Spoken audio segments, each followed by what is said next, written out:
On June 6, 2000, a peaceful neighborhood in Fort Worth, Texas, was suddenly shaken by a shocking crime that drew widespread attention.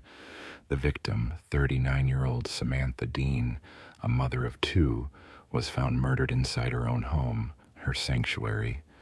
Known for her friendly nature and warm smile, Samantha was a well-liked member of the community. She worked as a secretary at a local law firm and was appreciated for her kindness and willingness to help others. It was difficult to believe that anyone would wish her harm, let alone take her life. The tragic events unfolded earlier that evening. Just after dinner, Samantha's ex-husband, 42-year-old Gregory Johnson, arrived to pick up their children for his scheduled visitation. Despite their divorce years earlier, their custody arrangement was amicable, and Gregory was a regular presence in their children's lives. Samantha had always tried to keep interactions civil, avoiding conflict for the sake of her children. However, that evening marked a change. After Gregory's arrival, the two had a brief conversation in the kitchen. Neighbors later recalled hearing raised voices from inside the house, but nothing seemed unusual at the time. As the night progressed, a neighbor walking her dog noticed that the lights in Samantha's home remained on much later than usual, around 11 o'clock. This detail, along with the earlier raised voices, would become part of the unfolding mystery surrounding her sudden and tragic death. Concerned about the unusual silence emanating from her neighbor's house, a woman decided to contact the authorities. Unaware of the grim scene inside, she had no idea that Samantha's lifeless body was already lying in a pool of blood in the kitchen, the result of multiple stab wounds. Responding promptly after midnight, police arrived to find the front door slightly ajar with no signs of forced entry. Inside the house was eerily quiet, yet it was immediately clear that a violent incident had taken place. Bloodstains covered the kitchen floor, and Samantha's body was found face up in the center of the room, a knife still lodged in her chest. There were no signs of a struggle or any indication of theft, suggesting she had known her attacker. The brutality of the attack pointed to a personal motive. Officers quickly began questioning neighbors and anyone who had interacted with Samantha in recent days.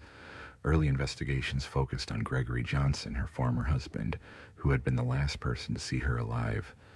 Tensions between them had been escalating in recent weeks, despite their outwardly cordial relationship. Reports from friends indicated that Samantha had confided feeling uneasy around Gregory, sensing something was amiss in their interactions. Nevertheless, the police lacked concrete evidence to arrest him immediately. They continued their search for witnesses and additional clues to clarify what had transpired. Gregory cooperated with investigators, denying any involvement. He claimed he had left Samantha's house peacefully after collecting the children. The police found no DNA evidence linking him directly to the scene, though his fingerprints were on a glass in the kitchen, an item handled earlier that evening. Without definitive physical evidence, the case reached a standstill, and frustration grew among the investigators. It was only after a significant breakthrough, 3 days later, that the case took a sudden turn. A neighbor who had noticed a vehicle parked outside Samantha's home on the night of the murder came forward with new information. She had observed a man she did not recognize leaving the house around 10:30 in the evening, providing a crucial lead in the investigation. As she hurried toward a sleek black sedan parked along the street, she hesitated briefly, initially thinking it was just another visitor. However, after catching the news about the recent crime, she began to suspect that the man she had seen might be linked to the incident. With this new lead, law enforcement intensified their investigation into the mysterious individual. Soon, they uncovered that he had a substantial criminal background. His name was David Wright, age 38, with multiple prior arrests for assault, drug possession, and theft. Samantha knew David through her ex-husband Gregory, who had introduced him as a friend several months earlier. Their relationship was somewhat ambiguous, but it was evident they had become acquainted. Gregory, it seemed, had been involved in questionable activities lately, though he kept this hidden from his ex-wife. It appeared that David might have been more than just a casual acquaintance, prompting police to focus their efforts on him in hopes of cracking the case. A crucial breakthrough came when authorities searched David Wright's apartment and found a blood-stained shirt. Forensic tests confirmed it was stained with Samantha's blood. This evidence was compelling enough to lead to his arrest on June 9th of the following year, charging him with her murder. The arrest shocked the community, and the revelation of his connection to Samantha only deepened the mystery. As the investigation progressed, authorities worked tirelessly to assemble a case, though questions remained about David's precise role. Did he act alone, or was there a larger scheme involving Gregory? During initial questioning, David denied any involvement, claiming he had only visited Samantha's house earlier that evening to socialize with Gregory. He stated he had been there briefly before leaving with his friend.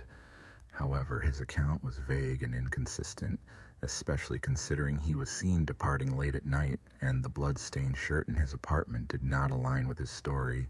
The police, uncertain about the true nature of Gregory and David's relationship, delved into David's background. They discovered a lengthy criminal record marked by violent offenses such as assault and robbery. His history of aggression painted him as a potential suspect capable of such a serious act. Yet, the question remained, what motivated David to harm Samantha? As the investigation unfolded, it became apparent that there was a darker side to David's connection with Gregory. The two men had met years earlier while serving time in a Texas prison, and their bond had grown stronger after their release. This complex relationship hinted at deeper motives and possible complicity, fueling the ongoing efforts of investigators to uncover the full truth behind the crime.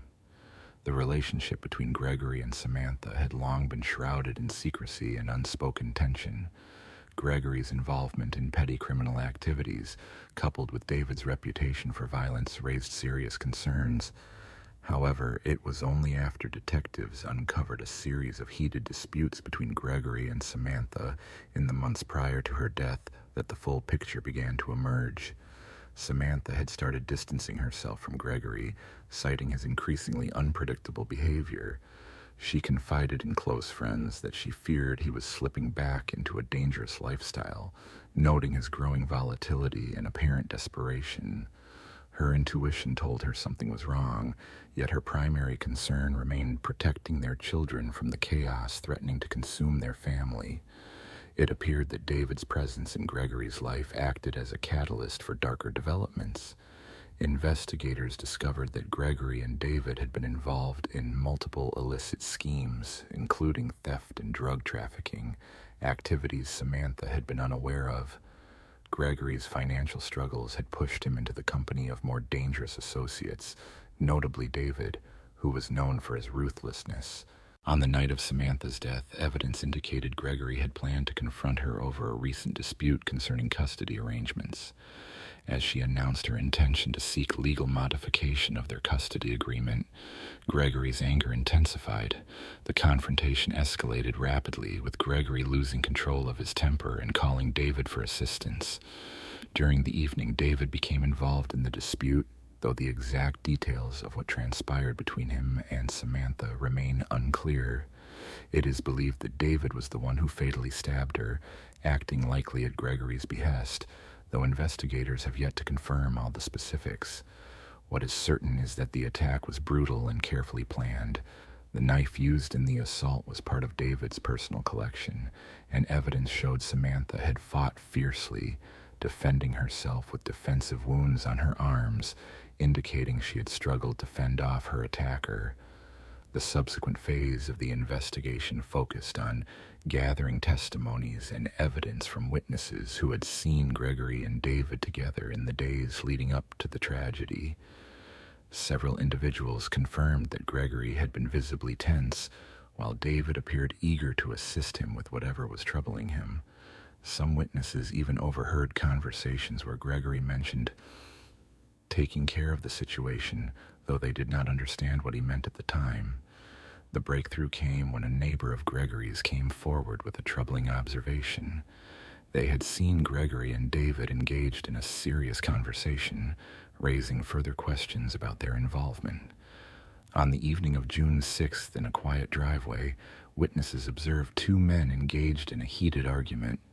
The confrontation escalated, with one neighbor recalling Gregory shouting, "I told you she wouldn't listen.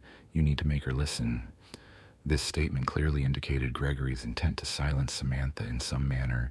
The subsequent discovery of a blood-stained shirt in David's apartment confirmed his direct involvement, as forensic evidence linked him to the crime scene. His refusal to cooperate with authorities only heightened suspicions. By June 12, 2000, David R. was formally charged with capital murder. Gregory Johnson, who had been detained earlier during the investigation, also faced charges of the same severity. Although Gregory's role in the killing was less direct, investigators believed he had masterminded the attack, knowing his former friend would carry out the act. Gregory's lack of physical participation in the murder was why he was prosecuted as an accomplice. The upcoming trial cast a shadow over the small town of Fort Worth, which was still reeling from the brutality of the crime. As details of the murder emerged, the community struggled to reconcile the betrayal of two individuals once considered friends, capable of such a heinous act against Samantha. Her loved ones mourned not only her loss, but also the fact that her death was inflicted by those who were supposed to protect her and her children.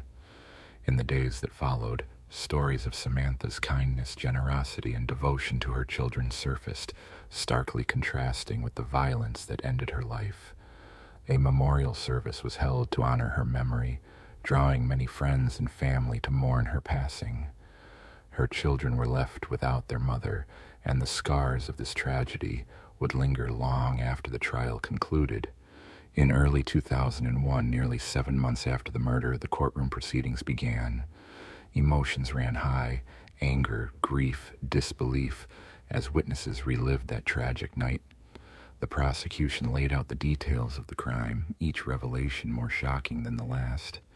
The defense argued that David had not intended to kill Samantha, claiming he acted impulsively in a moment of rage. His attorney suggested that Gregory had manipulated him into committing the act, portraying David as a victim of circumstance pressured by a man he once trusted. Despite the prosecution's differing perspective, they argued that David played a pivotal role in the crime, acting with deliberate intent. They presented evidence indicating his involvement in planning the attack and his direct participation in the act itself. Forensic findings, such as bloodstains on his clothing and the knife discovered in his possession, strongly supported the claim that David's actions were purposeful. The prosecution maintained that he was an active and willing participant in the incident. In contrast, Gregory's defense centered on the argument that he did not physically commit the act. They contended that although Gregory was present and may have encouraged David, he was not the one who carried out the violence. His lawyers emphasized his troubled circumstances, financial struggles, mental health issues, and strained relationships with others that led to his desperation. They insisted Gregory was caught in a cycle of poor decisions and emotional turmoil, rather than being the mastermind behind the crime. Nevertheless, the evidence against Gregory was compelling. Witnesses described his volatile relationship with the victim and recounted frequent arguments over the years. Neighbors observed increasingly unpredictable behavior from Gregory in the days before the incident. Forensic experts confirmed his fingerprints were at the scene, and his DNA was found on various items in the house, establishing his significant involvement in the events leading up to the tragedy. The trial extended over several weeks, with both sides presenting their cases in hopes of persuading the jury of their respective positions. As the proceedings continued, a growing unease settled over the courtroom.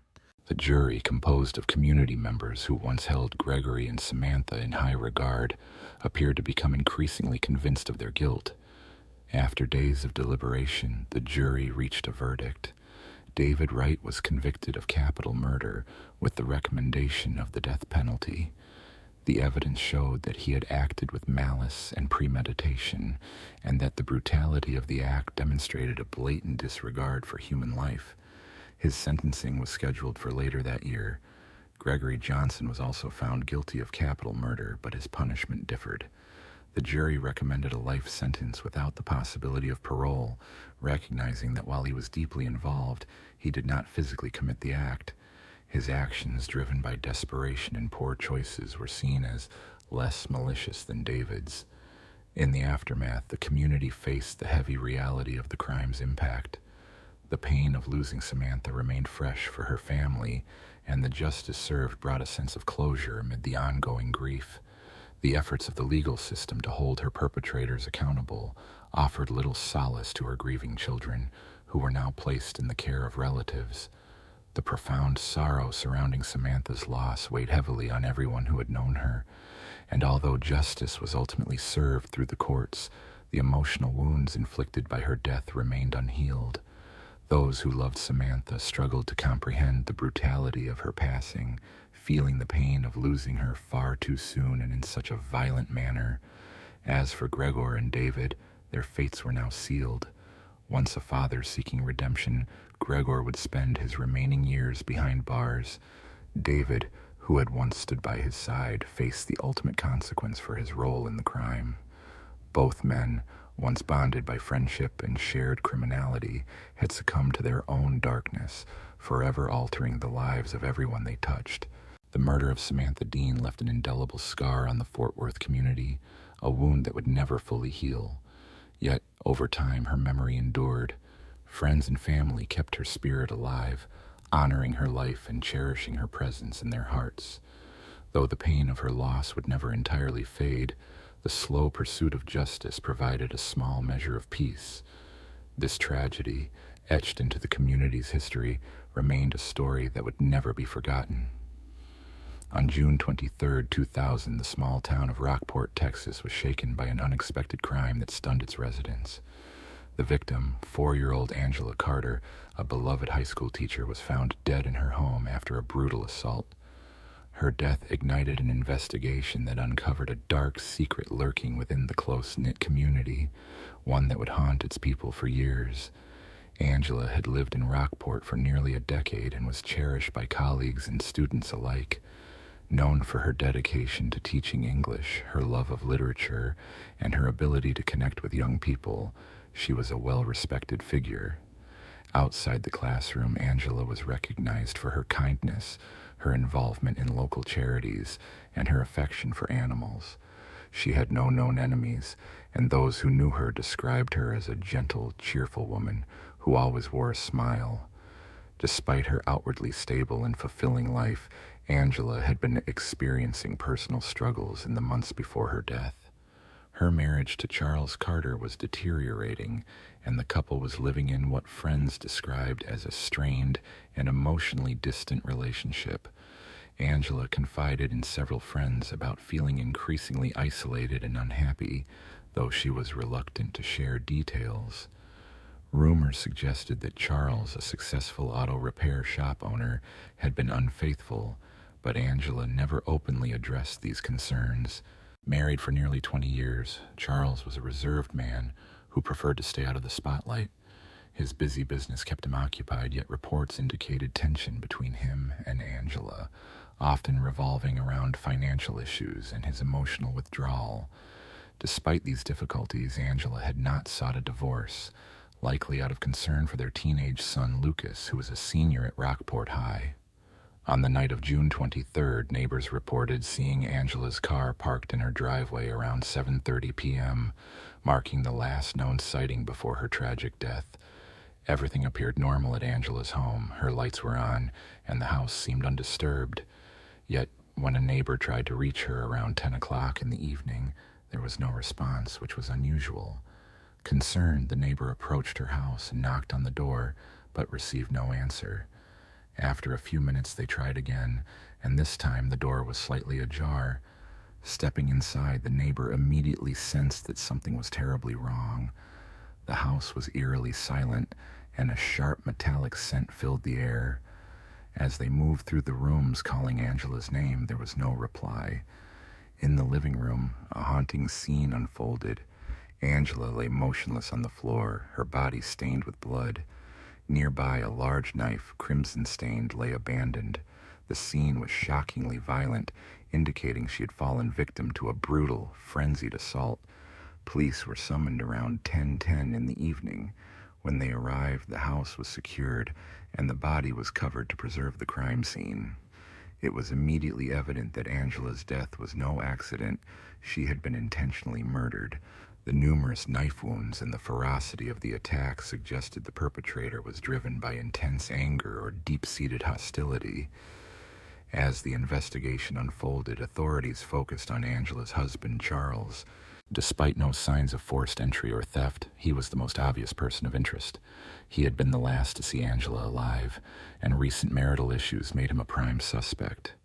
Initially, Charles cooperated, claiming he had been at home working late on June 23rd, attending to paperwork for his business. He said he hadn't seen Angela that evening, as she had been out running errands earlier. However, further scrutiny revealed inconsistencies. Charles stated he had been home all night, yet neighbors reported not seeing him at the house during the evening. His business, located just a few blocks away, had not been open late, and no one had seen him nearby. His weak alibi and the violent nature of the crime heightened suspicion. Investigators also learned that in the days before the murder, tensions between Angela and Charles had escalated.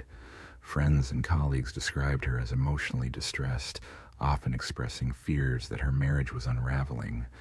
One close friend disclosed that she had recently discovered Charles's infidelity, which might have been the breaking point in their relationship.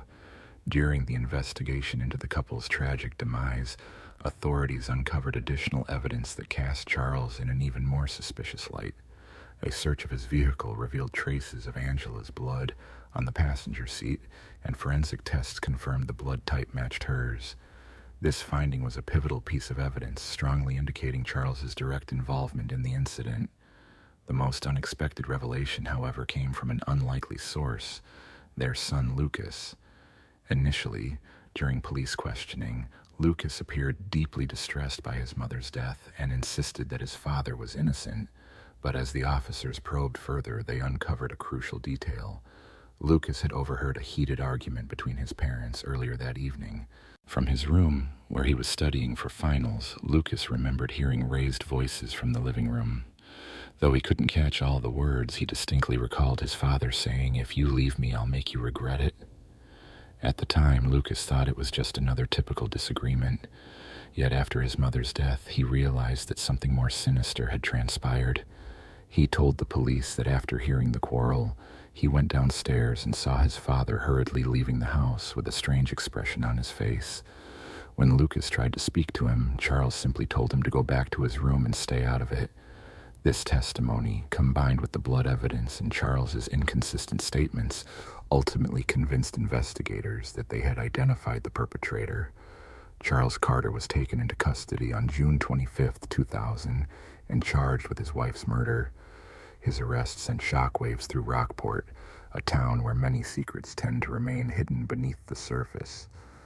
Despite the mounting evidence, many of Angela's friends and family found it difficult to believe Charles could have committed such a heinous act. They remembered the early years of their relationship, when Angela often spoke of Charles with warmth, highlighting his quiet nature and dedication to their family. As the investigation progressed, however, it became increasingly clear that the man they once knew was no longer the same person. When police arrived at his home to arrest him, Charles appeared remarkably composed, almost unnervingly so. His demeanor was cold and distant, yet he made no effort to resist. Throughout questioning, he repeatedly denied any involvement, insisting he had no idea who could have harmed Angela. He maintained that their marriage, though strained, had not reached a point of violence, and he had no motive to harm her. His alibi, though somewhat uncertain, was consistent. He claimed to have been working at his auto repair shop that evening, only to Later that evening, Charles returned home to find his wife missing. The authorities, however, remained unconvinced, as they had already gathered enough evidence to challenge his account. The bloodstains in his vehicle, Angela's DNA traces, and Lucas's testimony all pointed strongly toward Charles as the primary suspect. Yet, what had motivated him to commit such an act? What events in the hours before Angela's death had pushed him beyond his limits? As the investigation delved into Charles's background, a troubling pattern of concealed behavior emerged. Despite maintaining a composed exterior, it became clear that he had long struggled with intense anger issues. Friends from his youth recalled episodes where he lost control, shouting and lashing out at those close to him.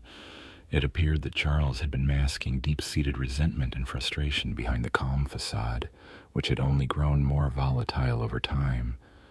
Angela's close friends revealed that, In the months leading up to her death, she had begun to distance herself from Charles. She confided her fears of feeling trapped in a marriage that had become more like a prison than a partnership. Her suspicions of his infidelity had been confirmed, yet what wounded her most was his indifference. He never apologized or showed remorse, and her love for him gradually faded. She was preparing to seek a divorce. The infidelity was a turning point that unraveled their relationship. Angela had uncovered that Charles was involved with another woman, someone he had been seeing for nearly a year. This woman, whose identity remained private, was described as younger and had become an obsession for Charles. To him, she represented an escape from his dissatisfaction.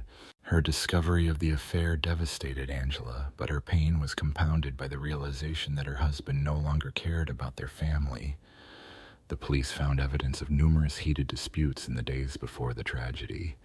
Neighbors reported hearing loud arguments late into the night, with Charles accusing Angela of being controlling and unsupportive. Angela, in turn, had become more vocal about her desire for a fresh start, an end to their loveless marriage. Tensions reached a breaking point on June 23rd. As investigators reconstructed that night, it became evident that the confrontation had escalated unexpectedly. Lucas, who overheard part of the argument, remembered his father growing increasingly agitated.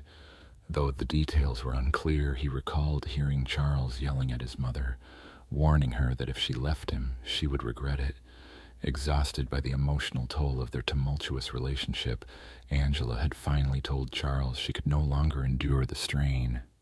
When she decided to divorce him, she had even prepared to tell him that very evening, her intention to leave serving as the catalyst for what ensued. Charles, unable to accept the prospect of losing his wife, was overtaken by a violent rage. The argument quickly escalated, turning into a furious confrontation. In a moment of uncontrolled fury, Charles seized the nearest object, a kitchen knife, and repeatedly stabbed Angela.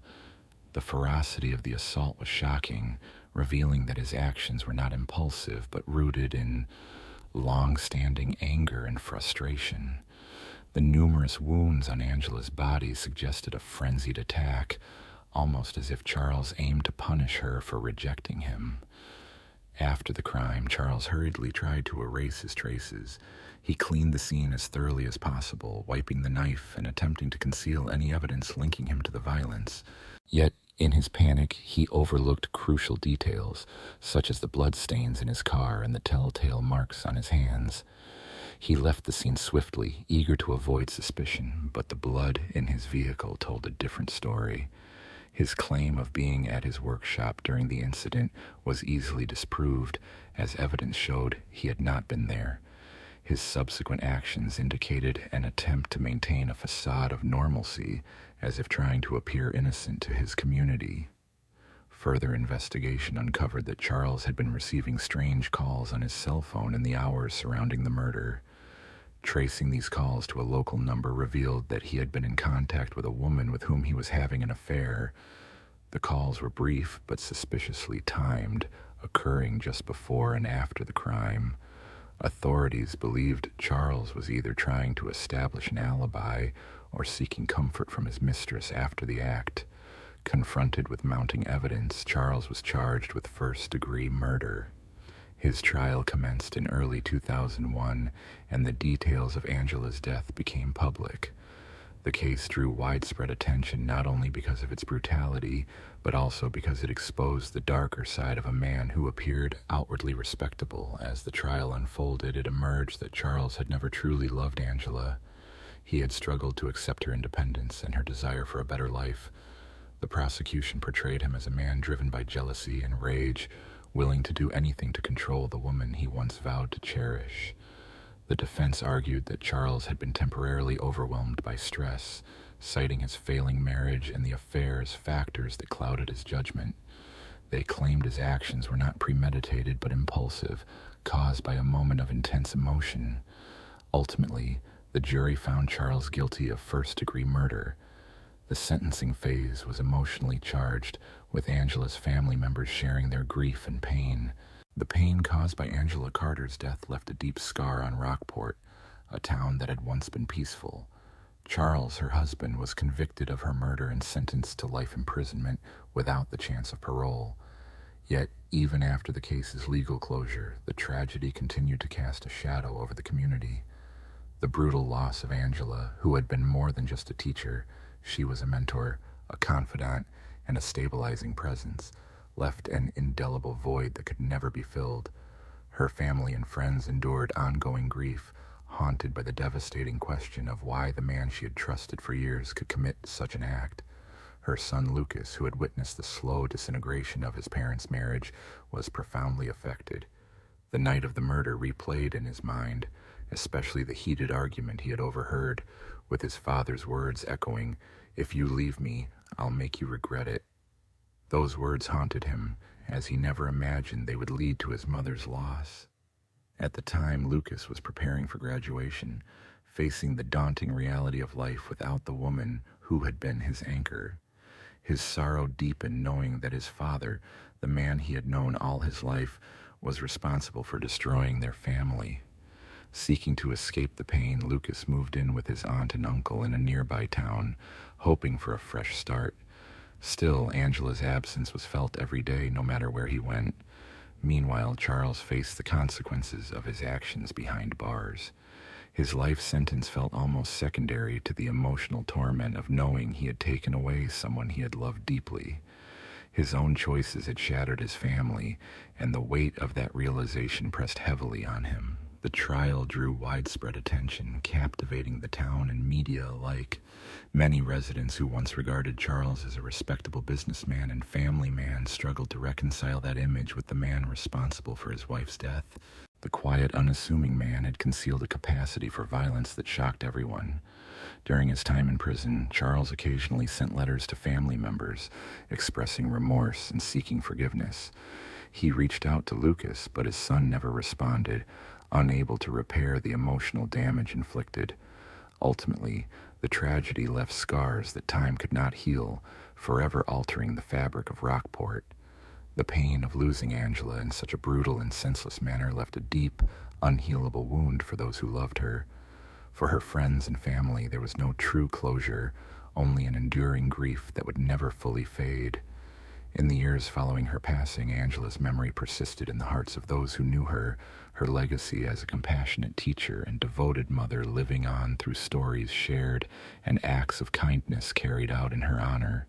She had always been someone who gave selflessly, inspiring her community to remember her through scholarships established in her name for students pursuing education and careers.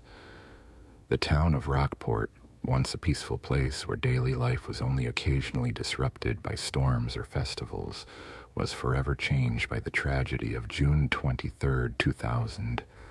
The house where Angela had lived, the scene of her tragic death, became a quiet place of reflection for many, a reminder of the horror that had unfolded within its walls.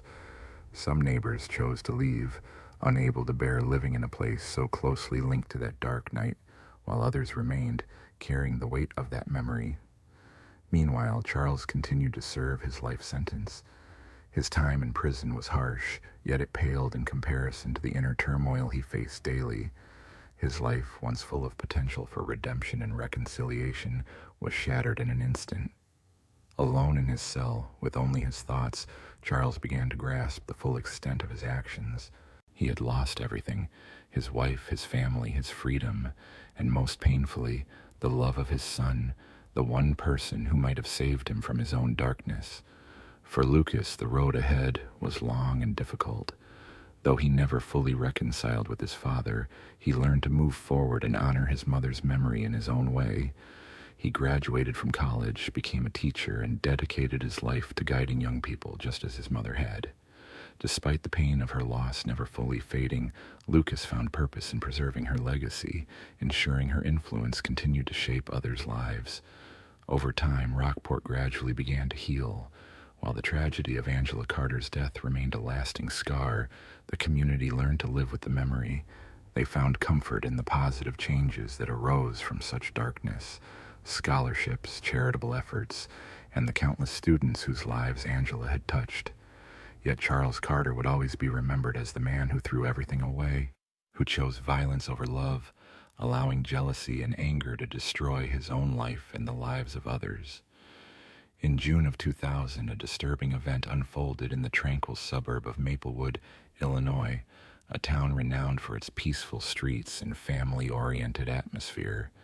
The case of Kathleen Katie Wilson's disappearance and subsequent death shocked the community, becoming one of the most intricate and unsettling investigations the local authorities had ever faced. Katie Wilson, a beloved nurse at the local hospital, was known for her warm smile and friendly nature.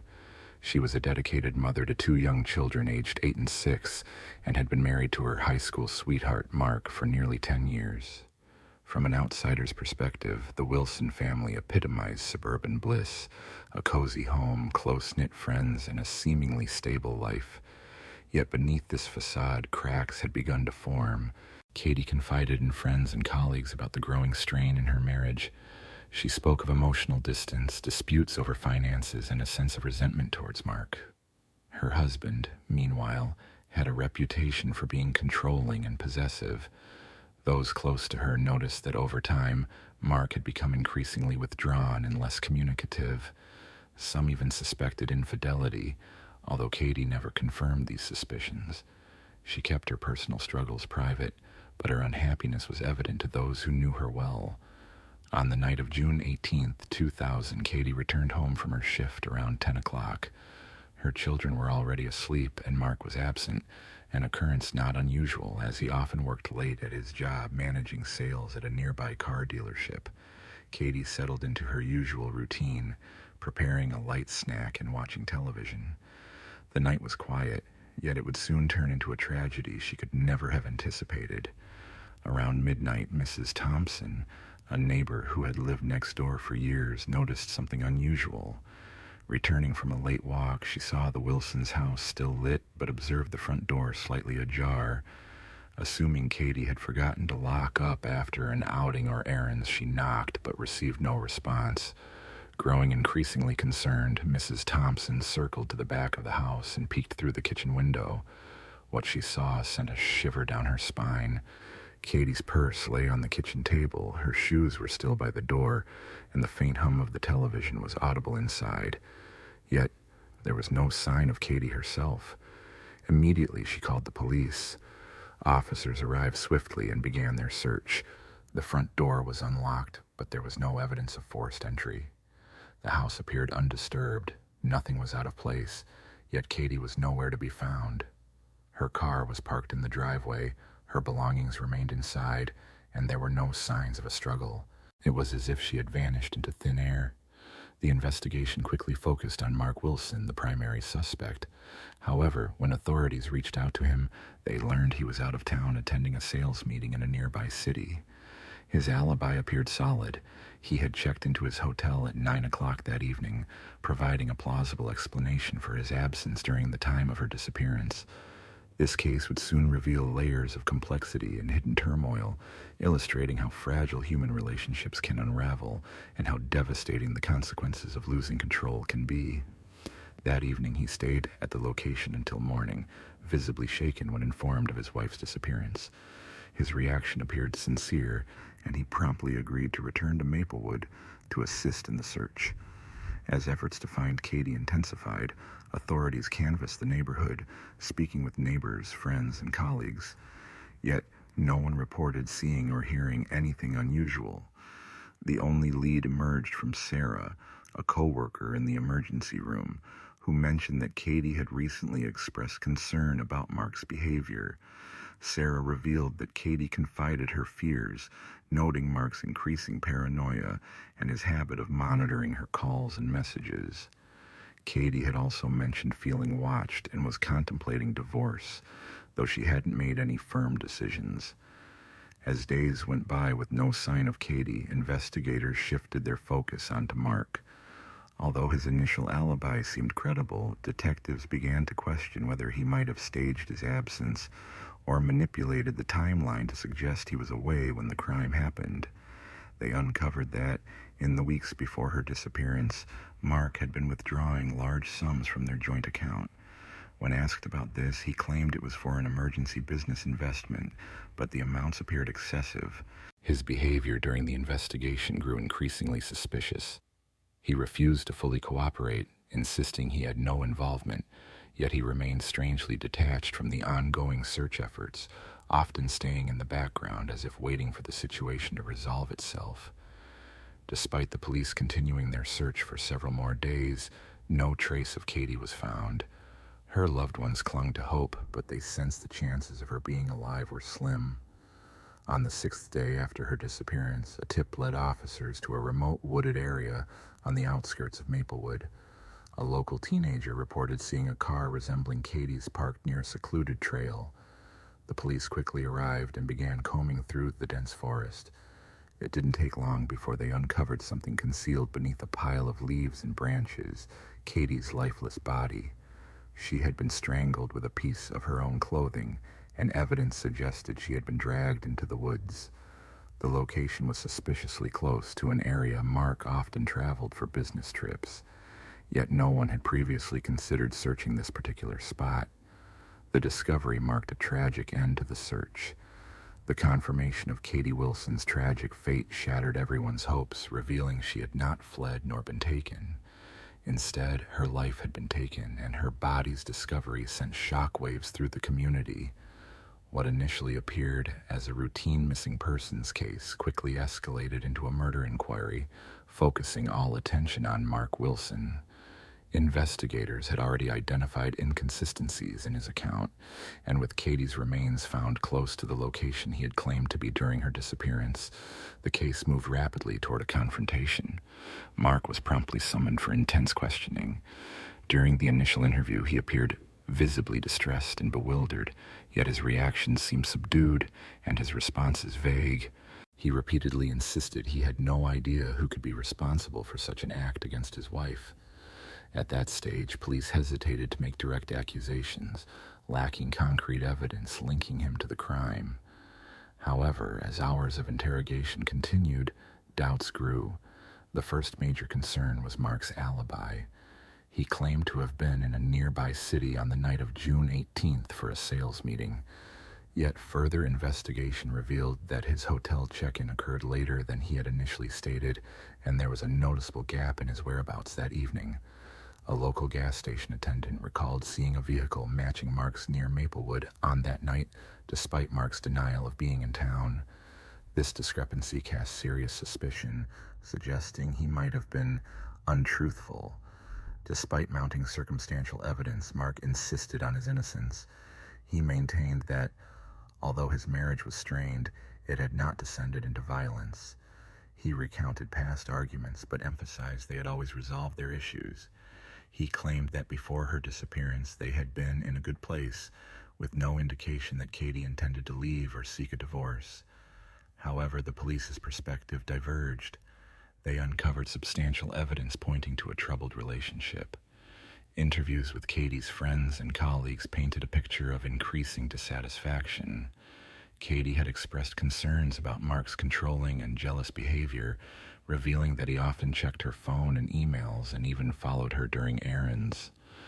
A close friend, Sarah, overheard Katie discussing Mark's temper and her feelings of entrapment in the weeks leading up to her disappearance. Katie had confided she was considering divorce but was unsure how to break the news. This combination of behavioral concerns and inconsistencies in Mark's story painted a troubling picture, suggesting a deeper, more complex situation behind the tragic loss of Katie Wilson. In the days preceding Katie's disappearance, authorities uncovered that Mark had been making large, unusual withdrawals from their joint bank account. These sums were inconsistent with their typical spending patterns, and the nature of the transactions hinted at preparations for something significant. When questioned, Mark claimed the money was intended for an investment opportunity, but investigators remained skeptical, especially after discovering he had not informed Katie about the withdrawals or any related ventures. As the investigation deepened, forensic evidence played a crucial role. The medical examiner confirmed that Katie had died from strangulation, a violent and personal method of taking a life. The fact that her own blouse had been used as the weapon pointed to a crime driven by intense emotion and intimacy. The killer's close proximity to the victim and the deliberate force used were evident, as marks of compression remained on her clothing, revealing the ferocity of the attack. Further forensic analysis revealed traces of Mark's DNA under Katie's fingernails, indicating a struggle. It was clear she had fought desperately in her final moments, but was ultimately overpowered. Her body was later found hidden among leaves and branches in the woods, suggesting an attempt to conceal the crime. Mark, described as controlling and domineering, likely believed he could evade suspicion, but mounting evidence made his innocence increasingly doubtful. One of the most compelling pieces of evidence was a series of phone records. They showed Mark had been in frequent contact with Lisa Crawford, a woman he met through work.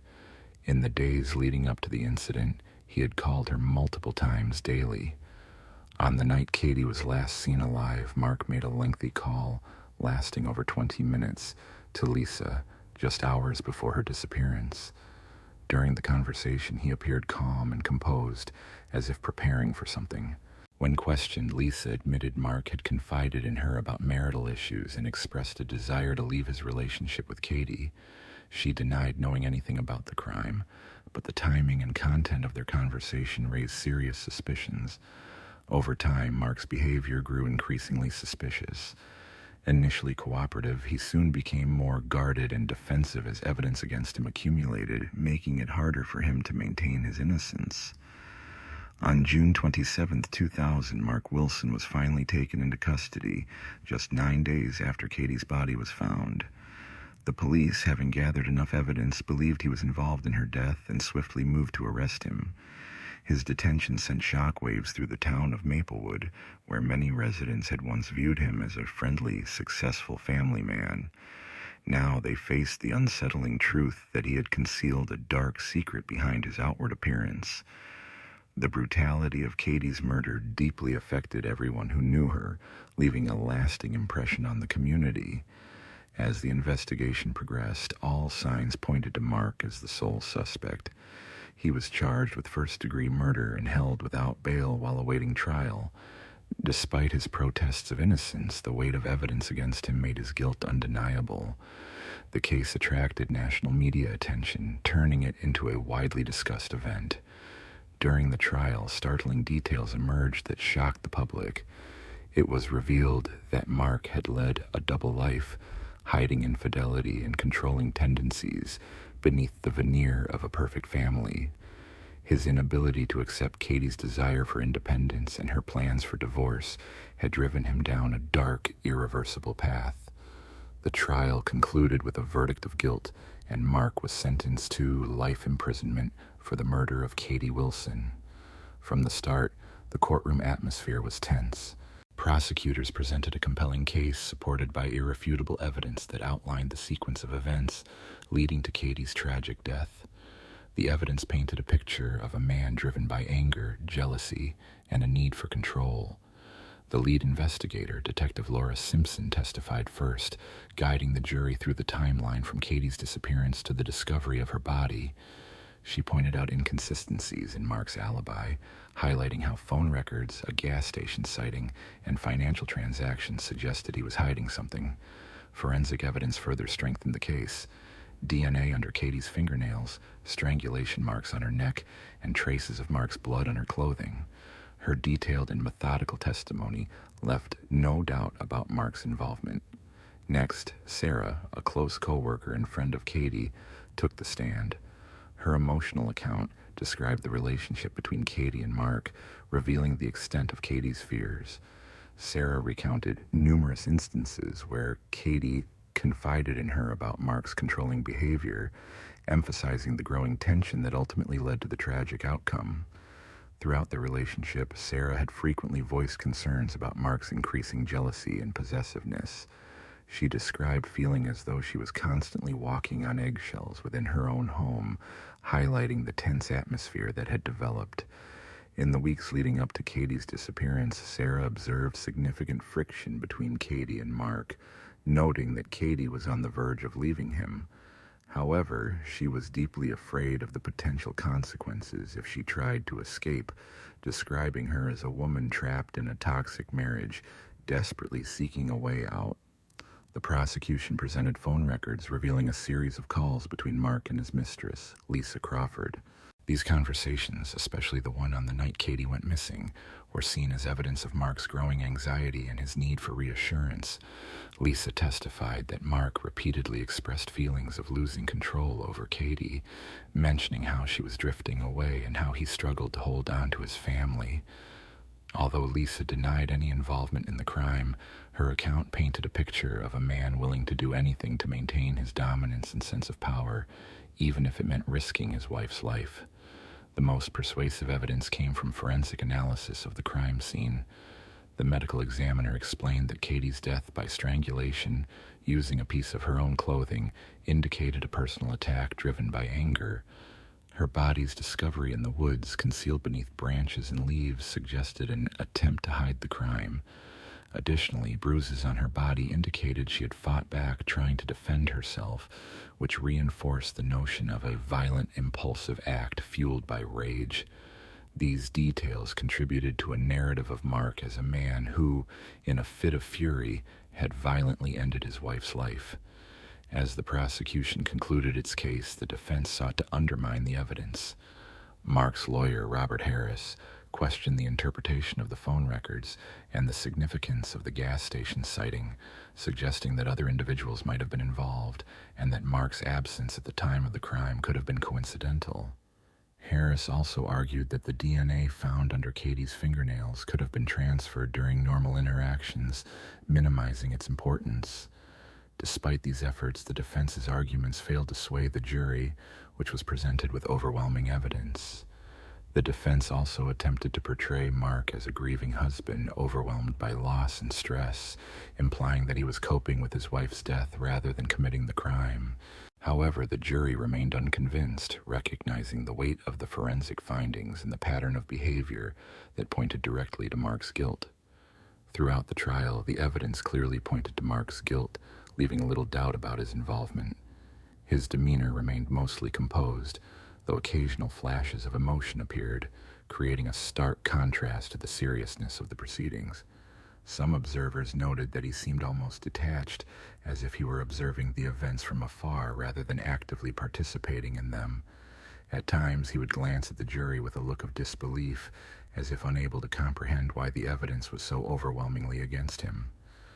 Despite his outward calm, a growing sense of unease filled the courtroom as the trial progressed, and it became increasingly evident that Mark's defense was crumbling under the weight of the prosecution's case.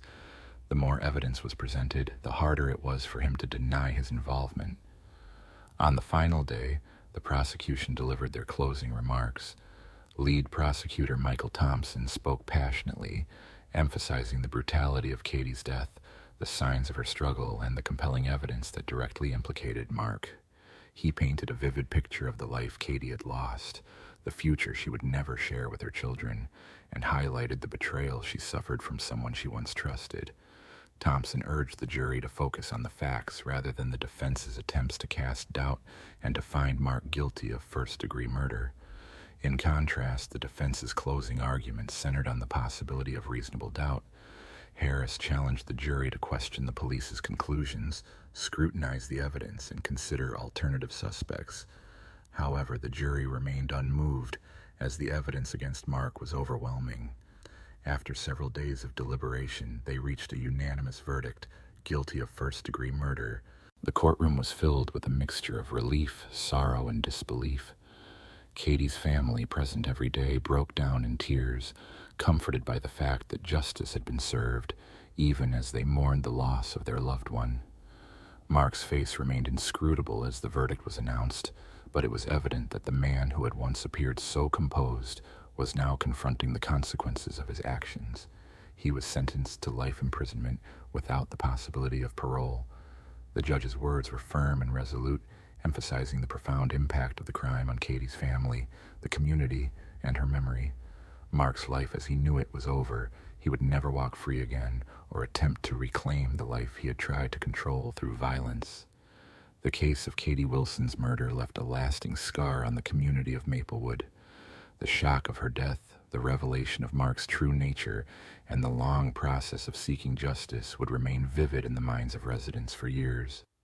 The Wilson children, now orphaned, faced a future without either parent, carrying the painful memory of what had transpired. In the aftermath of a tragic event, the pain endured by the family was profound and enduring. They would never fully grasp the intricate layers of loss, yet the burden of grief would remain with them throughout their lives.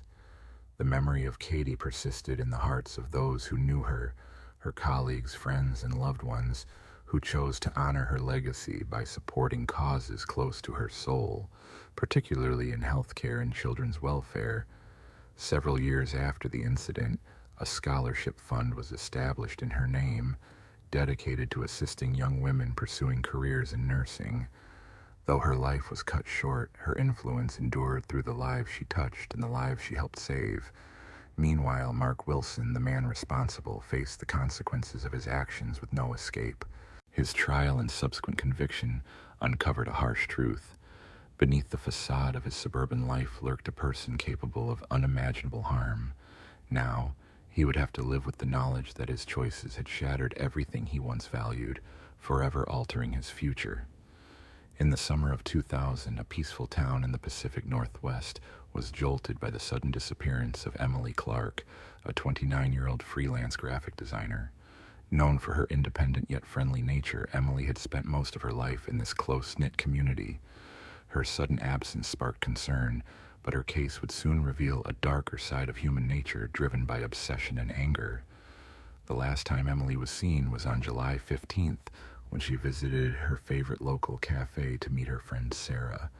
During their conversation, Emily shared her excitement about a new relationship with a man named David Foster, who had recently moved to town under mysterious circumstances. Although she spoke with hope, Sarah noticed a hint of unease in Emily's tone, as if she wasn't entirely comfortable with him. The following morning, Emily was scheduled to meet a client but failed to appear. Her phone went unanswered, and as hours passed without contact, her friends and family grew increasingly worried. They contacted authorities, who took the case seriously, especially given Emily's usual punctuality and professionalism. The initial days of the investigation were quiet, but the community's concern deepened as the search for answers continued. There were no indications of a struggle at Emily's residence, nor had anyone observed anything unusual. Law enforcement thoroughly examined her digital footprint, spoke with her relatives, and interviewed friends, but none of the information uncovered offered clear clues. The only noteworthy detail was a brief mention of David Foster during Emily's conversation with Sarah the night before her disappearance. David, who had recently arrived in town, remained largely unknown to most residents. As investigators delved deeper into his background, more questions emerged. David Foster was in his mid-30s, tall, with dark hair and a well-maintained appearance. He rented a modest cottage on the town's outskirts, yet his history was shrouded in mystery. He had no known family nearby, and references from previous employers in other states were vague. Some described him as charming and attractive, while others noted a tendency toward reclusiveness, often avoiding social gatherings. His interactions within the community were limited, but he had been seen with Emily on several occasions. What intrigued investigators most was the nature of their relationship, especially since David was notably absent when police visited his cottage to question him. A few days later, they located him, and he claimed to have been out of town during Emily's disappearance. He said he had visited a friend in a nearby city, but his alibi appeared weak. No hotel records or other evidence supported his story, raising suspicion. Despite their doubts, without definitive proof, officers had to release him, though he was now considered a person of interest. Meanwhile, the search for Emily intensified. Volunteers and law enforcement combed the surrounding woods and rural areas where she often enjoyed walks. They checked parks and even the small lake outside town, known for her habit of swimming on hot days. Yet, no trace of her was found. As weeks passed, the growing anxiety became harder to ignore. What had happened to Emily Clark? The case took a pivotal turn when Lisa, a close friend of Emily, revealed something troubling during a police interview. While reviewing old emails from Emily's account, Lisa discovered a series of unsettling messages exchanged with David in the weeks prior to her disappearance. These emails depicted a relationship that had rapidly soured, shifting from seemingly perfect to increasingly toxic and controlling. David had begun demanding more of Emily's time, questioning her loyalty and making her uncomfortable. Emily had expressed her unease, feeling as if she was losing control over her life. In her final email, she had expressed a need for some space, yet she feared how David might respond. At the time, Lisa couldn't fully grasp the situation, but reviewing the emails made it painfully clear that David had been pressuring Emily in ways that were far from healthy. The authorities now had the crucial evidence they needed: David's suspicious behavior, his unverified alibi, and a troubling pattern of messages pointing toward a possible fixation. As the investigation progressed, police uncovered that David had been tracking Emily's whereabouts more closely than anyone realized. He had been showing up at her usual spots without invitation and had secretly installed a device on her vehicle to monitor her movements continuously. Armed with this new evidence, officers obtained a search warrant for David's cottage. During a thorough search of the property, they found disturbing items in his bedroom. Hidden beneath the floorboards were personal belongings of Emily, photos taken without her knowledge, items she had left behind, and most chillingly, a handwritten journal. In it, David documented his obsession with Emily, detailing every encounter, every moment he had spent with her, and his growing frustration as she began to distance herself. The journal revealed his desire to make Emily his forever, regardless of the cost. The discovery of this journal was the final piece in understanding David Foster's descent into obsession. When Emily tried to pull away, his reaction had been violent and uncontrolled. Police reconstructed the sequence of events on the night she disappeared. David had shown up unexpectedly at her apartment, they argued, and in a fit of rage he attacked her. Evidence indicated Emily fought fiercely, but David ultimately overpowered her. He then took her body to a remote area outside town, where he abandoned her near a river. Her remains were later found partially concealed among branches just a few miles from his cottage. David Foster was arrested on the 30th of July, 2 weeks after Emily vanished. He faced charges of first-degree murder, and the community was left in shock as the full extent of his obsession surfaced. His trial, scheduled later that year, would reveal even more disturbing details, forever changing the town of Evergreen. In the days following his arrest, residents struggled to reconcile the man they thought they knew with the one capable of such acts.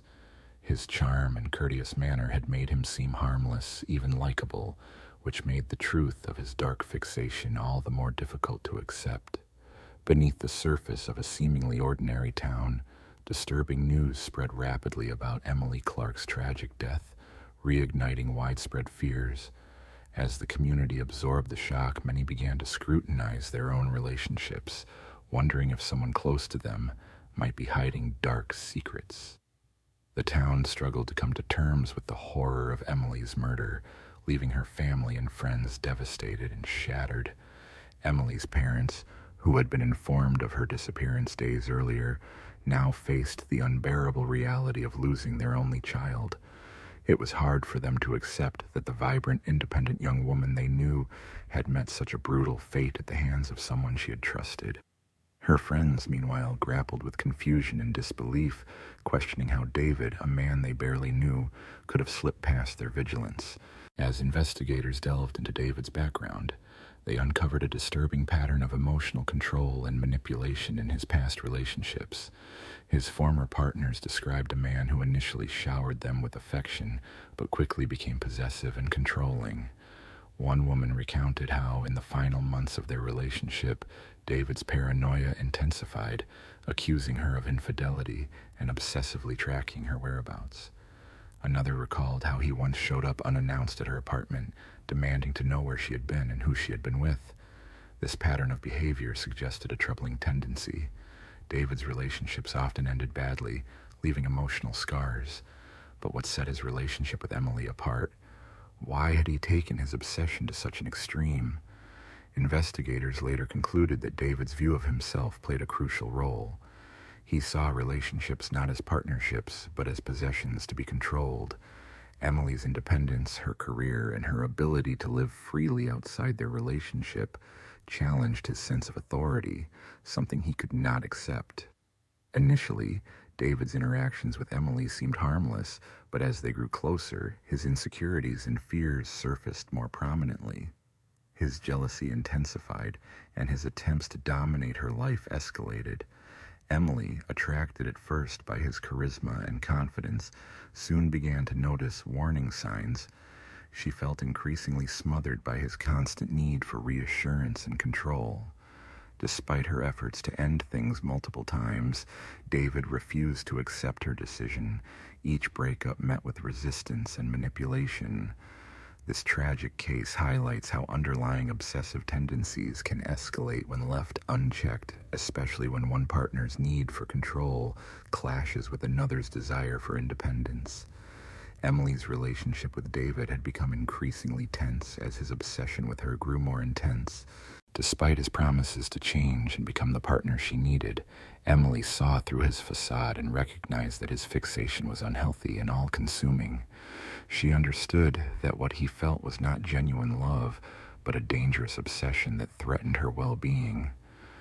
The breaking point came when Emily asked for some space to reflect and focus on herself and her career. This request, simple and respectful, was met with incomprehension and fury from David. His inability to accept her need for distance only deepened her concern. Her fears were confirmed when she shared her worries with Lisa, revealing her growing sense of danger. Emily felt increasingly trapped in a relationship she could no longer control, and she knew she had to end things quickly. Tragically, she never got the chance. On July 15th, Emily agreed to meet David for what was supposed to be a calm discussion about their future. Instead, David arrived consumed by rage. His love had twisted into an obsession that left no room for reason. When Emily tried to end the relationship, David snapped. In a moment of anger, he grabbed her, and during their struggle, he strangled her. This act was not impulsive or driven by passion. It was the result of weeks of jealousy and manipulation. David's decision to eliminate Emily was rooted in the belief that if he couldn't have her, no one else should. His efforts to conceal his crime, including efforts to hide her body, revealed his awareness of the gravity of what he had done. He understood that if caught, his life would be forever altered. To avoid this, he maintained a facade of normalcy, pretending Emily had simply vanished. His arrest marked a turning point, not only for the investigation, but also for the entire community. The town, once idyllic, was shaken to its core by the brutal crime. As the truth emerged, residents faced the unsettling reality that such violence could occur even in their peaceful surroundings. Emily Clark, a talented and lively woman taken far too soon, became a symbol of the dangers posed by unchecked obsession and control in relationships.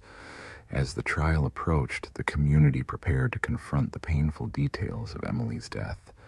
The court proceedings would uncover difficult truths, but they were essential for justice. Emily's loved ones and friends remained committed to honoring her memory and ensuring that her tragic loss was acknowledged and justice was ultimately served. David Foster, once seen as a potential romantic interest, faced the weight of justice in the courtroom, but no verdict or punishment could ever restore Emily. As his trial unfolded over several months following his arrest, the atmosphere inside the courtroom grew increasingly tense and charged. The prosecution's case centered on disturbing evidence uncovered at David's residence, his journal, photographs, and unsettling emails exchanged with Emily, all pointing to a dangerous obsession that had spiraled beyond control. They argued that David's desire to dominate Emily had escalated from simple manipulation to violent action, suggesting that her attempt to escape his oppressive hold had ultimately cost her life. In his defense, David's lawyer sought to depict him as a man overwhelmed by emotional turmoil, claiming the killing was not premeditated, but the result of a severe mental breakdown caused by rejection and fear of abandonment. They acknowledged his troubled history and the troubling fixation he had developed on Emily, but urged the jury to consider whether he had truly intended to end her life. The defense proposed that her death might have been an unintended consequence of a heated argument, a tragic accident rather than a calculated act. However, the evidence presented was compelling.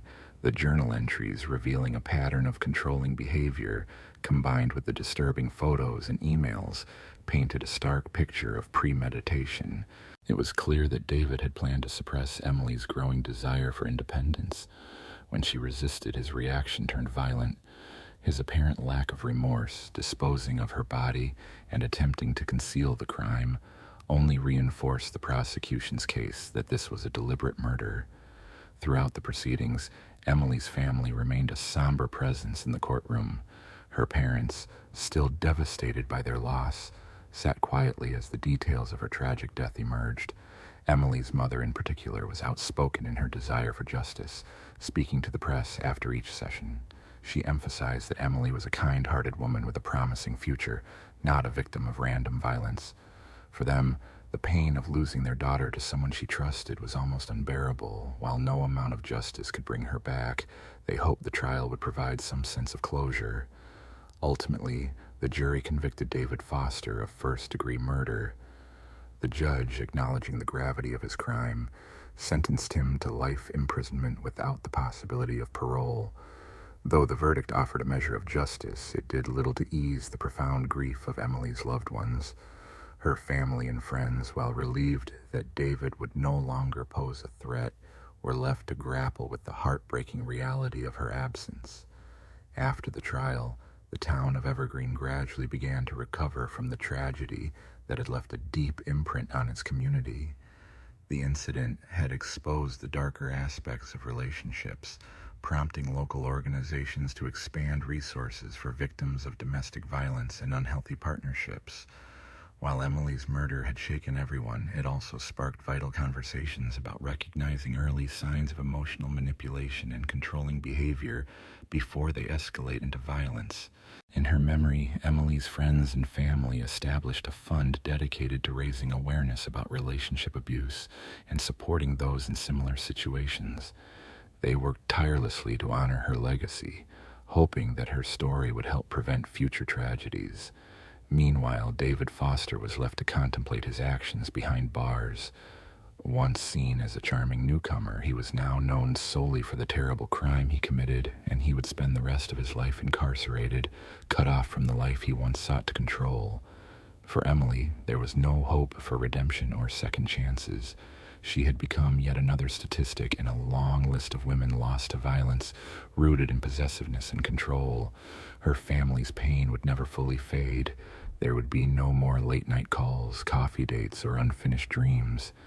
Yet they clung to the memories of her laughter, her talent, her ambition, and the love she shared with those closest to her. Life in Evergreen moved forward, but the shadow of Emily's loss remained. The town would always remember her, not just as a victim of a senseless act, but as a woman taken far too soon. Her tragic story served as a stark reminder of the hidden dangers lurking beneath seemingly normal lives and the dark obsessions that can reside in someone who appears harmless at first glance. David Foster had tried to erase Emily from his life, but he could not erase her from the memories of those who loved her. Her name endured, and the lessons from her death continued to influence the community. They inspired vigilance, encouraging others to speak out and recognize the warning signs of unhealthy relationships. In the end, Emily's legacy was defined by the love she shared, the joy she brought, and the tragedy of her loss. She would not be remembered merely as a victim, but as a reminder that love should never cause pain, and that no one should feel trapped in a relationship dominated by control and obsession. Her story, starting from a city in July of 2000, became a powerful testament to the importance of awareness, respect, and the need to protect those most vulnerable. In the summer of 2000, the community of Texas was shaken by a tragic event that quickly captured widespread media attention. The case centered around the unsettling loss of Catherine Miller, a respected local journalist whose body was found in her downtown apartment in the early hours of July 12th. At 34 years old, Catherine was renowned for her fearless investigative reporting at one of the city's leading newspapers, where she earned admiration for her unwavering dedication to uncovering the truth. Colleagues described her as passionate and relentless, often working late into the night to bring justice to those who lacked a voice or faced injustice. Catherine had chosen to live alone in a modern high-rise in the heart of Dallas, a luxurious residence with expansive floor-to-ceiling windows offering panoramic views of the city skyline. She had resided there for about 3 years and was well liked by neighbors, leading a peaceful, quiet life. Despite her demanding career, she maintained a small circle of close friends, preferring meaningful relationships over large social gatherings. Her routine was usually predictable. She would leave early each morning to catch the subway to work, but on July 12th, she was unexpectedly absent. That morning, her elderly neighbor, living across the hall, grew concerned when Catherine did not emerge as usual. She knocked on her door but received no answer. Growing increasingly uneasy, she contacted building management to request a wellness check. When the superintendent arrived and entered Catherine's apartment, what he discovered was shocking. The scene was chaotic and disturbing, revealing that this was no accidental death. Catherine's body lay on the living room floor amid overturned furniture, her clothes torn and stained with blood. The apartment had been ransacked, with drawers pulled out and papers scattered across the floor, evidence of a violent struggle. It was immediately clear that she had been attacked with brutality. Despite the violence, there was no sign of forced entry, suggesting that Catherine might have known her assailant, or perhaps had invited them inside. Police were swiftly summoned, and investigators began examining the scene. They collected evidence meticulously, noting signs of a brutal assault, blows with a blunt object, and indications of strangulation. Forensic experts found traces of hair and fibers throughout the apartment, which they carefully cataloged for analysis. From the outset, it was evident that this was a case of homicide. The investigation faced numerous challenges. The lack of forced entry made it unlikely that the perpetrator was a stranger, complicating efforts to identify the attacker. As detectives worked to piece together what had happened, the case drew intense media scrutiny, highlighting the tragic loss of a dedicated journalist committed to justice and truth. The investigation quickly narrowed the list of potential suspects to individuals known to Catherine, yet she had maintained a relatively private personal life, with no apparent enemies or motives for harm. Although her journalism occasionally touched on contentious issues, there was no clear indication that her work had made her a target. Her last article, published just days before her death, uncovered corruption within the local police department. While some colleagues speculated that this might be connected to her demise, no direct evidence linked her murder to her reporting. As the inquiry progressed, authorities began interviewing Catherine's friends, family, and colleagues. One of the first to speak was Sarah Daniels, her closest confidant. Sarah recounted that she had spoken with Catherine mere hours before her death, during which they discussed a new story Catherine was pursuing. This story involved a prominent local businessman named Richard Grayson, a self-made millionaire who owned a chain of upscale restaurants. Rumors had circulated about his questionable dealings, and Catherine had been investigating him for several months. She had confided in only a few trusted individuals that she was close to uncovering significant evidence. According to Sarah, Catherine had expressed suspicion that Grayson might be involved in illicit activities, though she lacked concrete proof. She had told Sarah she planned to meet a source the following day who could provide the crucial evidence she needed. Catherine also mentioned an upcoming face-to-face meeting with Grayson that evening, though she hadn't revealed specifics. Sarah knew that Catherine's reputation for using her charm and assertiveness often helped her extract information from influential figures. Initially, the idea that Richard Grayson could be involved in Catherine's death seemed unlikely. He was a well-known figure in Dallas, and despite persistent rumors about his business practices, he had managed to avoid serious legal trouble. Nonetheless, the police decided to follow this lead, hoping it might shed light on her case. They contacted Grayson's representative and arranged an interview. During questioning, Grayson appeared cooperative but visibly uneasy. He denied any knowledge of Catherine's murder and insisted he had never met her in person, despite her recent articles mentioning him multiple times. His alibi for the night of her death was solid. He claimed to have been attending an event hosted by a business partner. Multiple witnesses confirmed his presence at the scene, yet something about his demeanor raised suspicion among the investigators. Grayson was evasive when questioned about his recent dealings with Catherine, and the police sensed he was concealing crucial information. The breakthrough in the case arrived when forensic analysts completed their examination of hair and fiber samples collected from the crime scene. Among these was a strand of hair that did not belong to Catherine. When tested against a database, it matched that of a man with a criminal record, a former employee of one of Richard Grayson's restaurants. This individual, a cook named Marcus Blackwell, had been dismissed from Grayson's establishment several months earlier under unclear circumstances.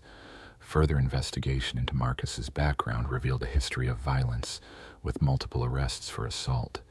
Authorities also uncovered a connection between Marcus and Catherine. He had served as a source for her investigative reports on labor practices at local businesses, including Grayson's restaurant chain. The inquiry took a new direction when police learned Marcus had been in contact with Catherine during the days leading up to her death.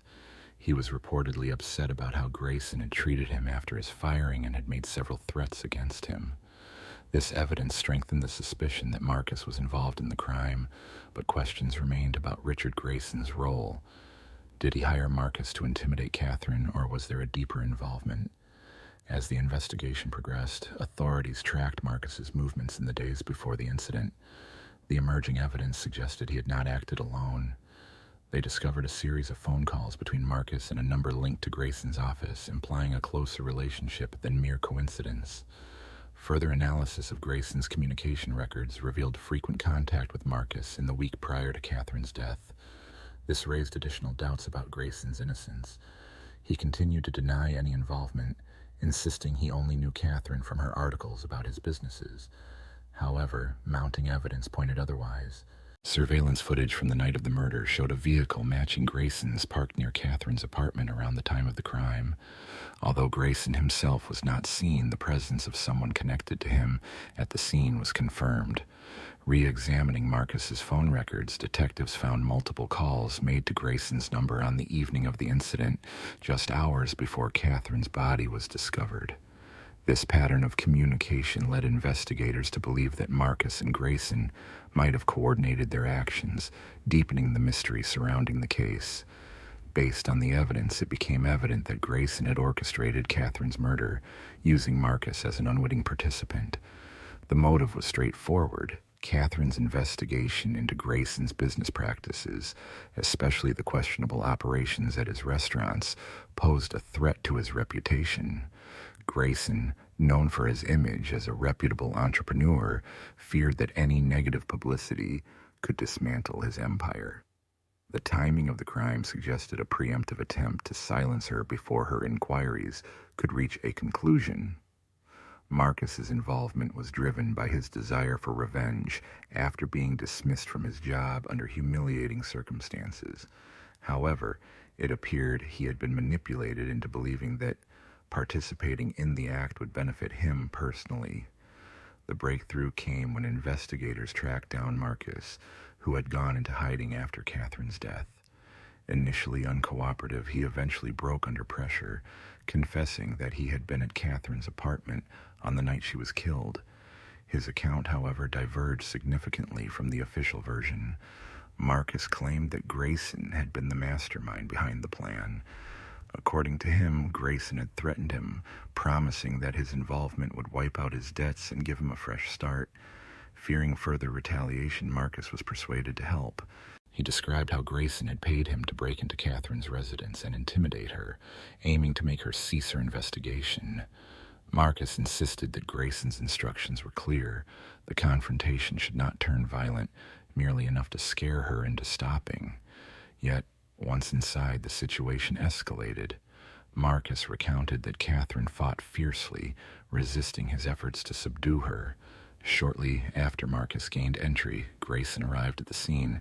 An argument ensued, during which Marcus claimed Grayson ordered him to finish the job. Under duress, Marcus reluctantly followed, and together they carried out a brutal attack on Catherine. Despite his confession, authorities continued to gather evidence against Grayson, convinced he was the true architect of the crime. Further investigation into Grayson's financial records revealed a web of illegal activities. Offshore accounts, suspicious transactions, and links to organized crime pointed to a corrupt foundation behind his business empire. His relentless efforts to conceal these secrets and his willingness to go to any lengths to protect his reputation underscored the extent of his deception. The case was gradually revealing a complex picture of greed, manipulation, and corruption at the heart of Grayson's seemingly successful enterprise. Following the discovery of his motive, forensic evidence further implicated Richard Grayson when investigators found his fingerprints on several items inside Catherine's apartment. Among these was a glass resting on the coffee table in the living room. Despite his denial of ever having been there, the presence of his prints, combined with Marcus's testimony, left little doubt about his involvement. Consequently, law enforcement officials arrested Grayson on the 16th of July 2000, just days after Catherine's death. The community was stunned. Grayson had been widely respected for his philanthropic efforts and successful business career. The notion that such a prominent figure could be linked to a crime of this nature seemed unfathomable. Yet, mounting evidence painted a different picture.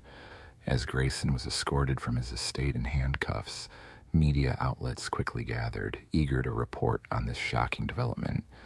Throughout the process, Grayson maintained his innocence, asserting that he was unaware of any plans to harm Catherine and claiming that Marcus had acted alone.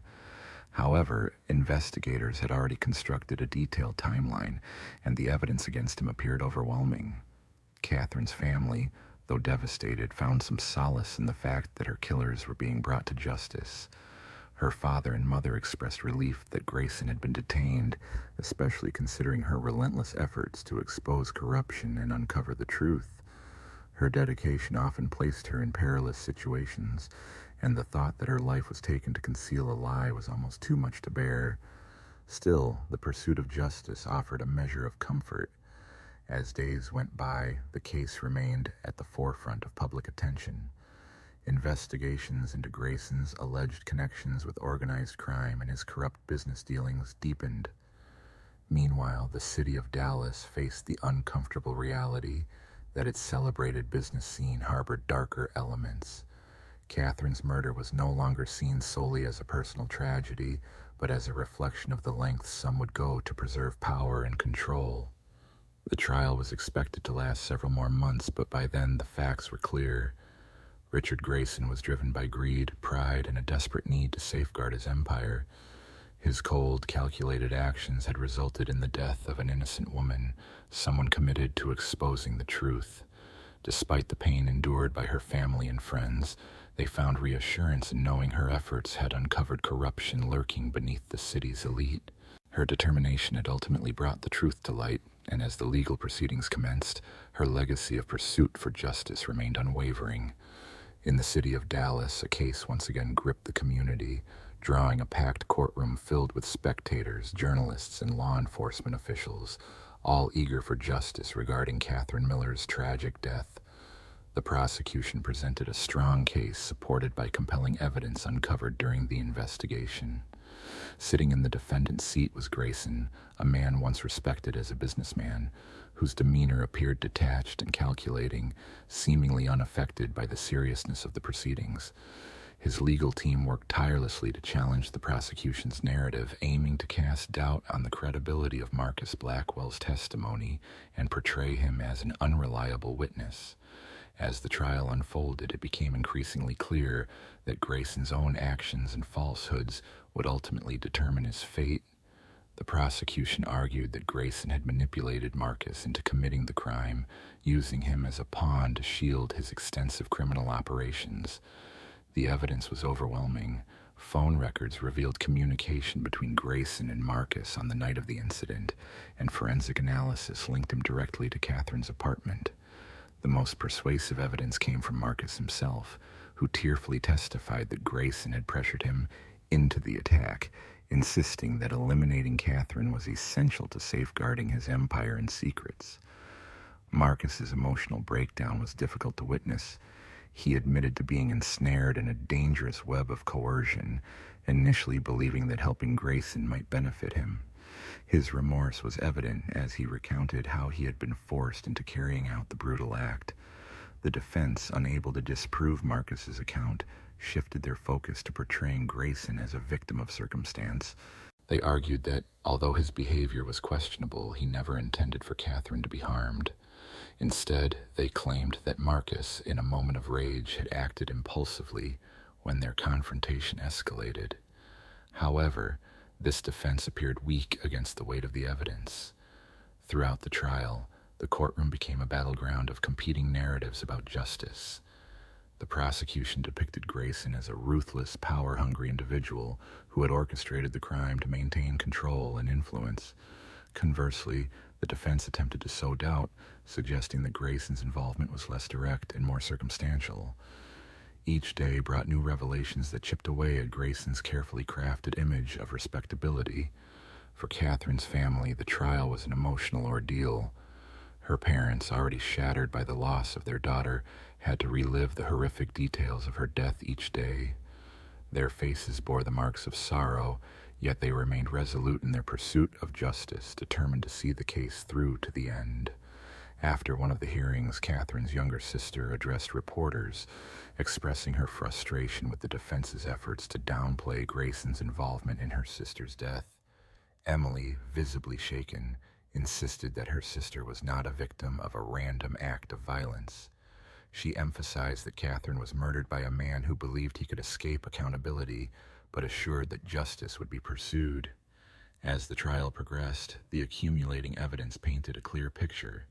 Forensic experts testified about DNA traces at the crime scene linking Grayson directly to the murder. Prosecutors also presented a series of emails and text messages between Grayson and Marcus, revealing their close coordination in the days leading up to the crime. These communications exposed Grayson's obsession with silencing Catherine before she could reveal his illicit activities, indicating that the murder was not impulsive but carefully planned out of fear and greed. A poignant moment occurred when Catherine's colleagues from the newspaper took the stand.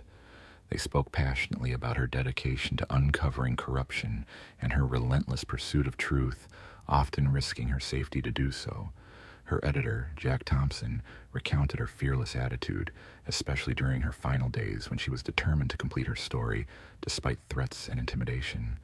He recalled her words, expressing her resolve to do what was right, even if it put her in danger. By the trial's end, the prosecution's case was overwhelming. The jury found no doubt that Richard Grayson had orchestrated Catherine's murder. The defense's attempts to suggest alternative explanations failed against the weight of the evidence.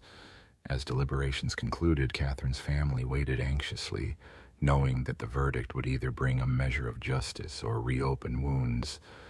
When the verdict was announced, it was clear that the jury had reached a definitive conclusion. Richard Grayson was convicted of first-degree murder, conspiracy, and multiple related charges. The judge, speaking with firm authority, sentenced him to life imprisonment without the chance of parole.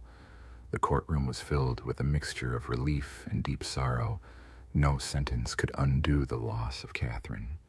Her family, though grateful for justice, mourned the absence of the daughter and colleague they had lost, and the bright future she had envisioned was forever taken from her. As soon as Grayson was taken into custody with his hands cuffed, his face remained impassive, offering no hint of emotion.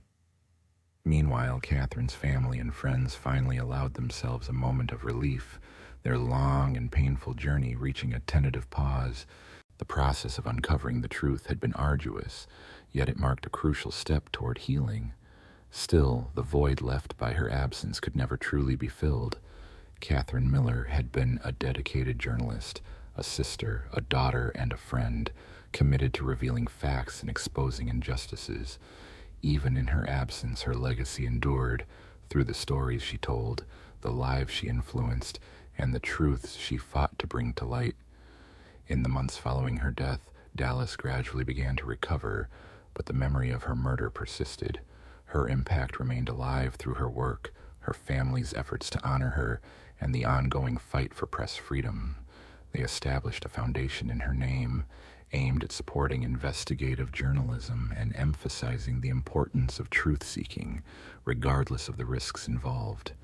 Catherine's story became a powerful reminder of the vital role of journalism and the sacrifices it sometimes demands. Regarding Marcus Blackwell, He received a reduced sentence after cooperating with authorities, a decision that reflected his pivotal role in bringing Graham to justice. His assistance was significant, yet the court made it clear that his involvement in Catherine's death could not be dismissed. His actions, though instrumental in the case's resolution, were still deemed inexcusable. Ultimately, Catherine Miller's case was more than a tragic loss.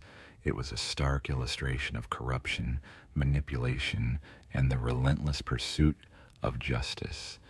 It underscored that seeking truth often comes at a high personal cost, but that ultimately, truth tends to prevail. Turning to a different story, in August of 2000, a troubling and enigmatic crime gripped the small town of Oakwood, Ohio. What began as a missing persons case soon revealed itself as a chilling tale of betrayal, deception, and violence that shook the entire community. The victim, 36-year-old Laura Bennett, was a well-loved teacher at Oakwood Middle School, known for her kindness, dedication, and active involvement in local events. Her sudden disappearance stunned everyone who knew her. Initially, it seemed like a simple case. Perhaps she had wandered off or encountered an accident. However, the situation quickly grew darker. On the day Laura was last seen, she was preparing for a weekend trip with her fiancé, Mark Stevens. The couple had been engaged for just 6 months, and their relationship appeared idyllic. They had plans to escape to a nearby lake cabin before the start of the new school year. Yet, as hours passed without her showing up at work, colleagues grew increasingly concerned. At first, they thought she might have decided to leave early or had a last-minute change of plans, especially since Laura was known to be organized and a careful planner. But as the day wore on, the circumstances surrounding her disappearance became more troubling, hinting at something far more sinister. The night before her disappearance, Laura's contact with her close friend was abruptly cut off. Her phone went directly to voicemail, and she did not respond to any calls or messages from her family or friends who were growing increasingly worried. By that evening, Laura's mother, Karen Bennett, contacted local authorities to report her daughter missing. Initially, the police suspected that Laura might have simply gotten lost during her travels or was taking some personal time away. However, as the investigation progressed, it became clear that something far more troubling was at play. The first significant clue emerged when Laura's vehicle was discovered abandoned on a quiet rural road near Oakwood. The car was locked, with no signs of forced entry or struggle inside. Inside, investigators found a few personal belongings, her purse, her phone, and an unopened bottle of water, none of which indicated she had planned to stop there. The absence of any signs of distress or violence made the situation even more perplexing. Authorities wondered whether she might have been involved in an accident or if some other explanation existed. The case took a darker turn when police uncovered a series of cryptic text messages exchanged between Laura and a man named Mark, sent the evening before her disappearance. Initially, the messages appeared harmless, but they gradually grew more disturbing. Mark had sent a message just after midnight stating, "You don't know what I've done." Laura responded with confusion, asking for clarification, but Mark did not reply. The next morning, the messages abruptly stopped.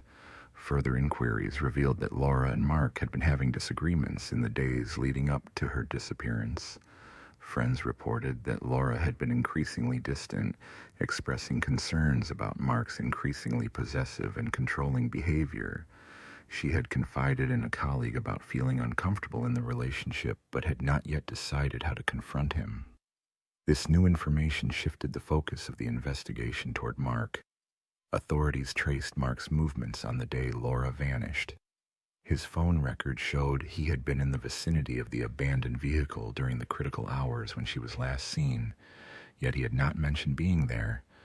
The police intensified their search around the rural area where her car was found, hoping to uncover additional evidence. Days passed without any sign of Laura, and the case attracted widespread media attention. In a community where violent crime was rare, Oakwood suddenly found itself at the center of national headlines. Friends and family desperately sought answers, while more unsettling details about Mark's past began to surface. Mark Stevens had a history of troubled relationships, with previous partners describing similar patterns of possessiveness and controlling behavior.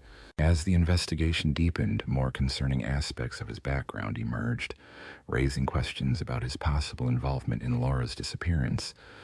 Reports revealed troubling behavior from Mark Stevens, including signs of jealousy, stalking, and controlling tendencies. His former girlfriend had even secured a restraining order after he repeatedly appeared at her workplace and followed her around town. While initially this information was not immediately available to authorities, it soon became a crucial element in the ongoing investigation. Law enforcement began scrutinizing Mark's criminal record, which included minor incidents related to harassment and intimidation.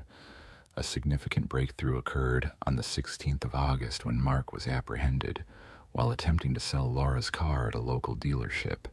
He had been trying to forge the vehicle's title, and suspicion arose when the dealer questioned the paperwork.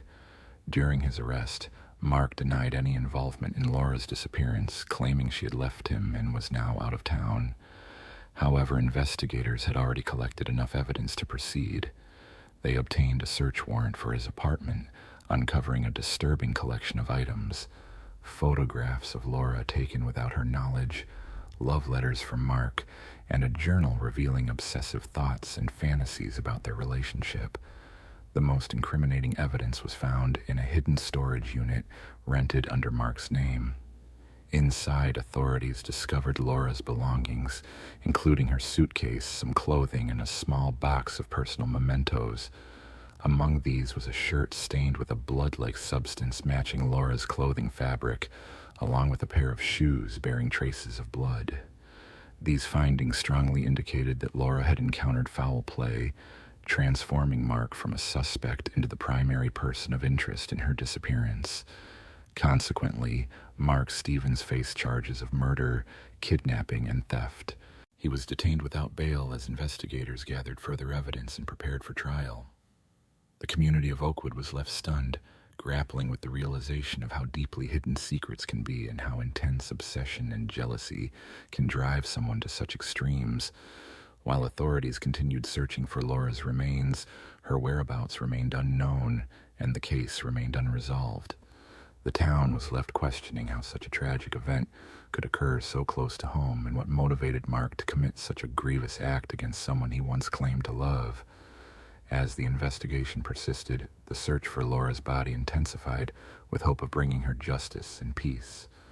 Following Laura's arrest, the town of Oakwood was stunned by the tragic sequence of events. For those who knew her, it was almost impossible to believe that the man she had shared her life with, and with whom she had envisioned a future, could be capable of such a terrible act. In the weeks leading up to her disappearance, people remembered him as calm, composed, and seemingly affectionate. These signs had been subtle, yet in hindsight, those close to Laura could see the cracks beneath his facade. Law enforcement faced a challenging investigation. With Mark's arrest and mounting evidence, authorities were determined to find Laura's remains and verify their suspicions. Forensic teams meticulously examined every corner of Mark's apartment, his vehicle, and any related properties. The breakthrough came when they uncovered a concealed storage unit, revealing the extent of Mark's obsession. Inside, investigators found items that painted a disturbing picture of his fixation on Laura, a stark reminder of a troubled mind spiraling out of control. Mark had kept detailed journals, which are now under scrutiny. As investigators studied his writings, they uncovered accounts of an intensifying obsession with Laura, describing possessiveness and a belief that she was the only one who truly understood him. Over time, his affection had darkened into something far more dangerous. He wrote about his fear of losing her and his growing jealousy, which consumed him. His insecurities led him to constantly monitor her activities, and Laura had confided to friends that Mark often appeared uninvited at places she visited or demanded details about her interactions with others. Further investigation into Mark's background revealed disturbing patterns. His obsession had begun long before their relationship, as he closely followed her on social media, tracking every post and photo. His fixation extended beyond real life into the digital realm. It wasn't just constant surveillance, he also manipulated her feelings. In the months before her disappearance, Laura noticed Mark becoming more controlling and demanding, seeking continuous reassurance and attention. When she voiced her concerns to friends, they advised her to confront him, but she hesitated, reluctant to cause pain and hoping things would improve with time. Laura had planned a weekend getaway to take some space and gain clarity, unaware that her efforts to distance herself might have been a critical turning point in a deeply troubled mind. As the investigation progressed, authorities scrutinized the deteriorating dynamics of Laura's relationship with Mark, whose behavior had become increasingly unpredictable. While examining the evidence, detectives paid particular attention to Mark's movements during the days surrounding Laura's disappearance. It soon became evident that he had been intentionally vague about his whereabouts, and inconsistencies in his statements grew more conspicuous. Mark insisted that after dropping Laura off for a walk at the lake, he had returned home, unaware of any harm that might have befallen her. However, his alibi unraveled when phone records revealed he had been near a secluded area on the outskirts of Oakwood, close to where Laura's car was later discovered. Further investigation uncovered that Mark had lied about his activities that day. He had been at a location far more significant than he initially claimed. A major breakthrough occurred on the 21st of August when a hiker found human remains in a wooded area near the lake.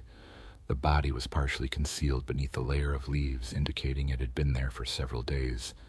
A forensic team was promptly dispatched, and after a detailed examination, they confirmed the remains belonged to Laura Bennett. This discovery confirmed the suspicions that had been building in the police force. The condition of the body suggested she had been killed shortly after her disappearance. While there were no obvious external injuries, an autopsy later revealed she had been strangled, her life taken by someone she trusted deeply. Initially, Mark Stevens maintained his innocence when questioned again after the body's discovery. Yet, the mounting evidence was impossible to dismiss. Authorities had already found items in his apartment and storage unit, linking him directly to the scene.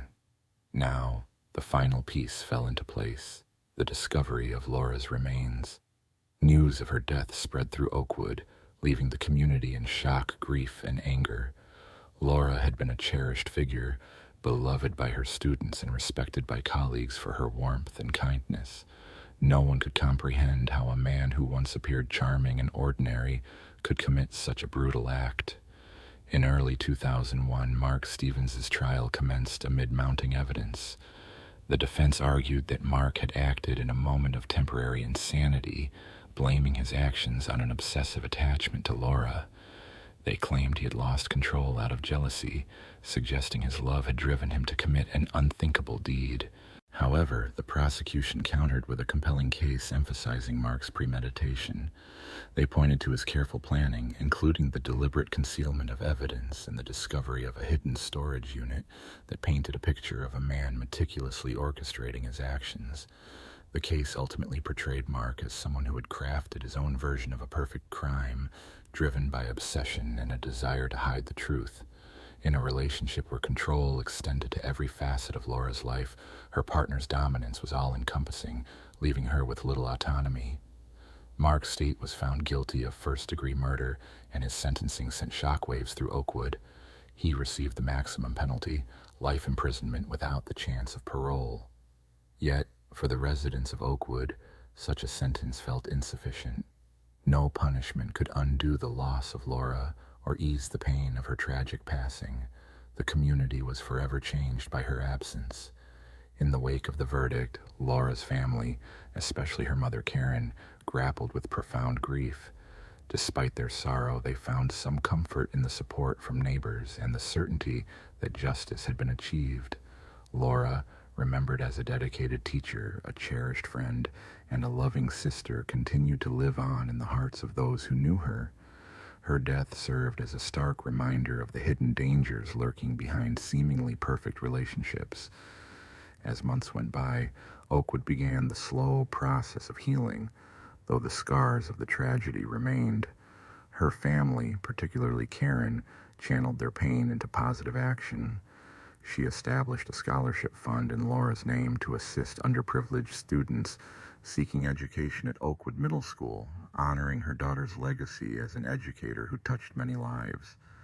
This effort became a way for Karen to transform her sorrow into something meaningful, benefiting others in a manner Laura would have appreciated. Laura's friends and colleagues also sought ways to cope. Many joined support groups for those affected by violence, held memorial vigils, and organized events to raise awareness about domestic violence and the dangers of controlling relationships.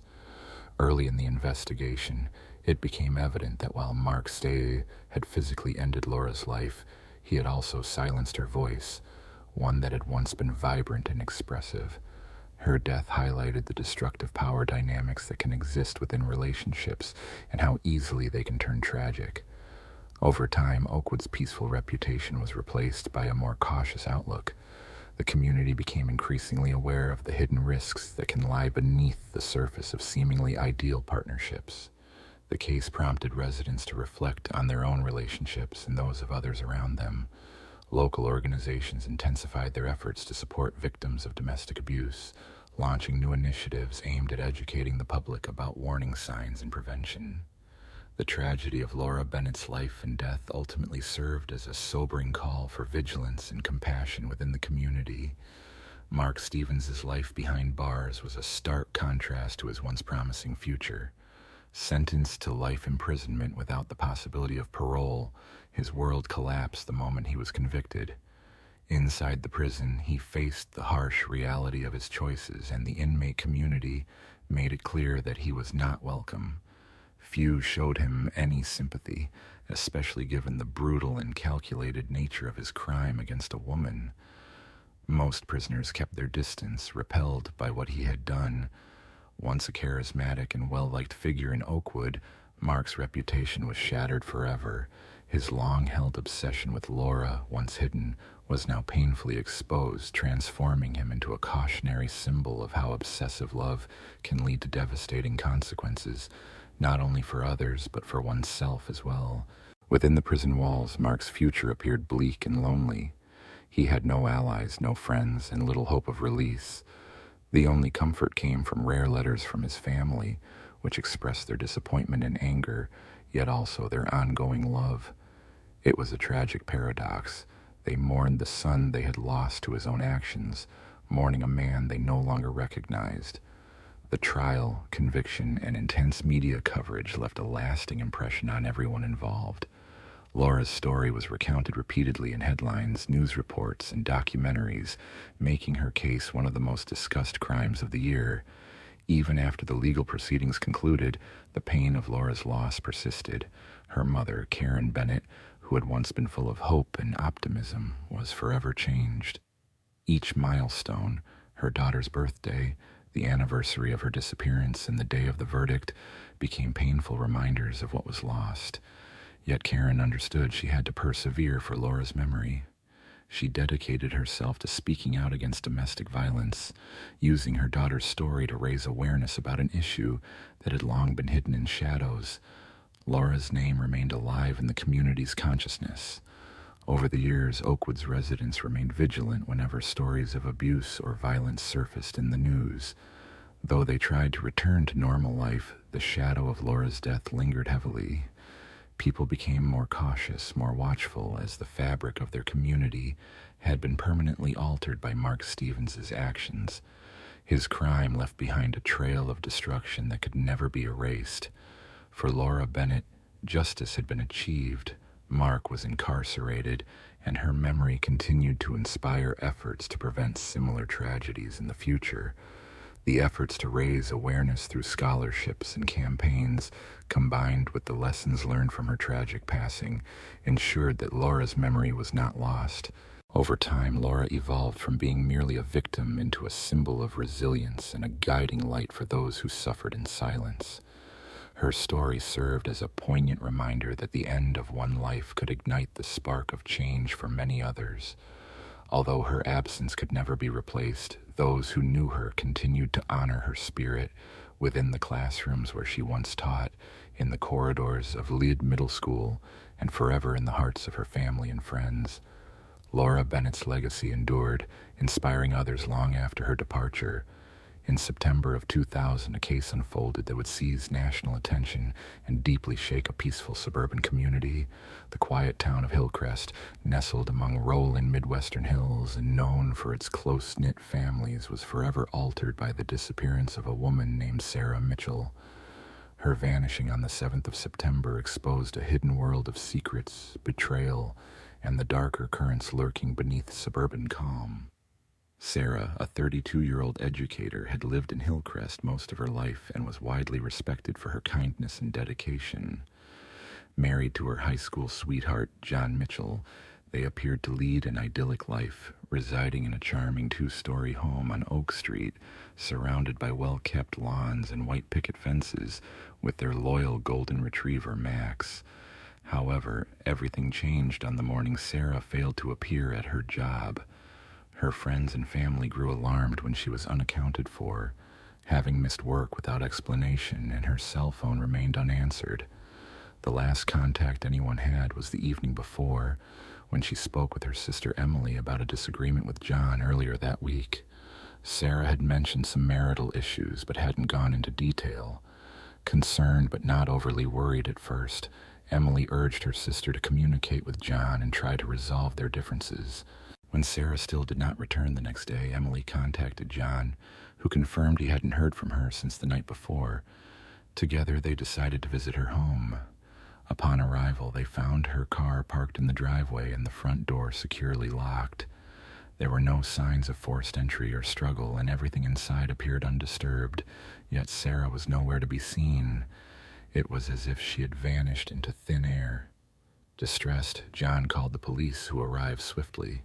Despite a thorough search of the house and surrounding area, no clues emerged. There were no indications of violence, no signs of a break-in, and everything seemed in order, except for Sarah's sudden disappearance. The investigation into her whereabouts would soon reveal unsettling details that would challenge the community's sense of security and trust. Sarah's wallet and phone were left behind, indicating she hadn't left voluntarily. Initially, her disappearance was treated as a missing person case, but as hours turned into days without any sign of her, authorities grew increasingly suspicious of a darker scenario. Detectives questioned John, but his account of the events was vague and inconsistent. He claimed to have last seen Sarah the night before, when they had gone to bed together. According to him, she appeared upset, though he couldn't specify why.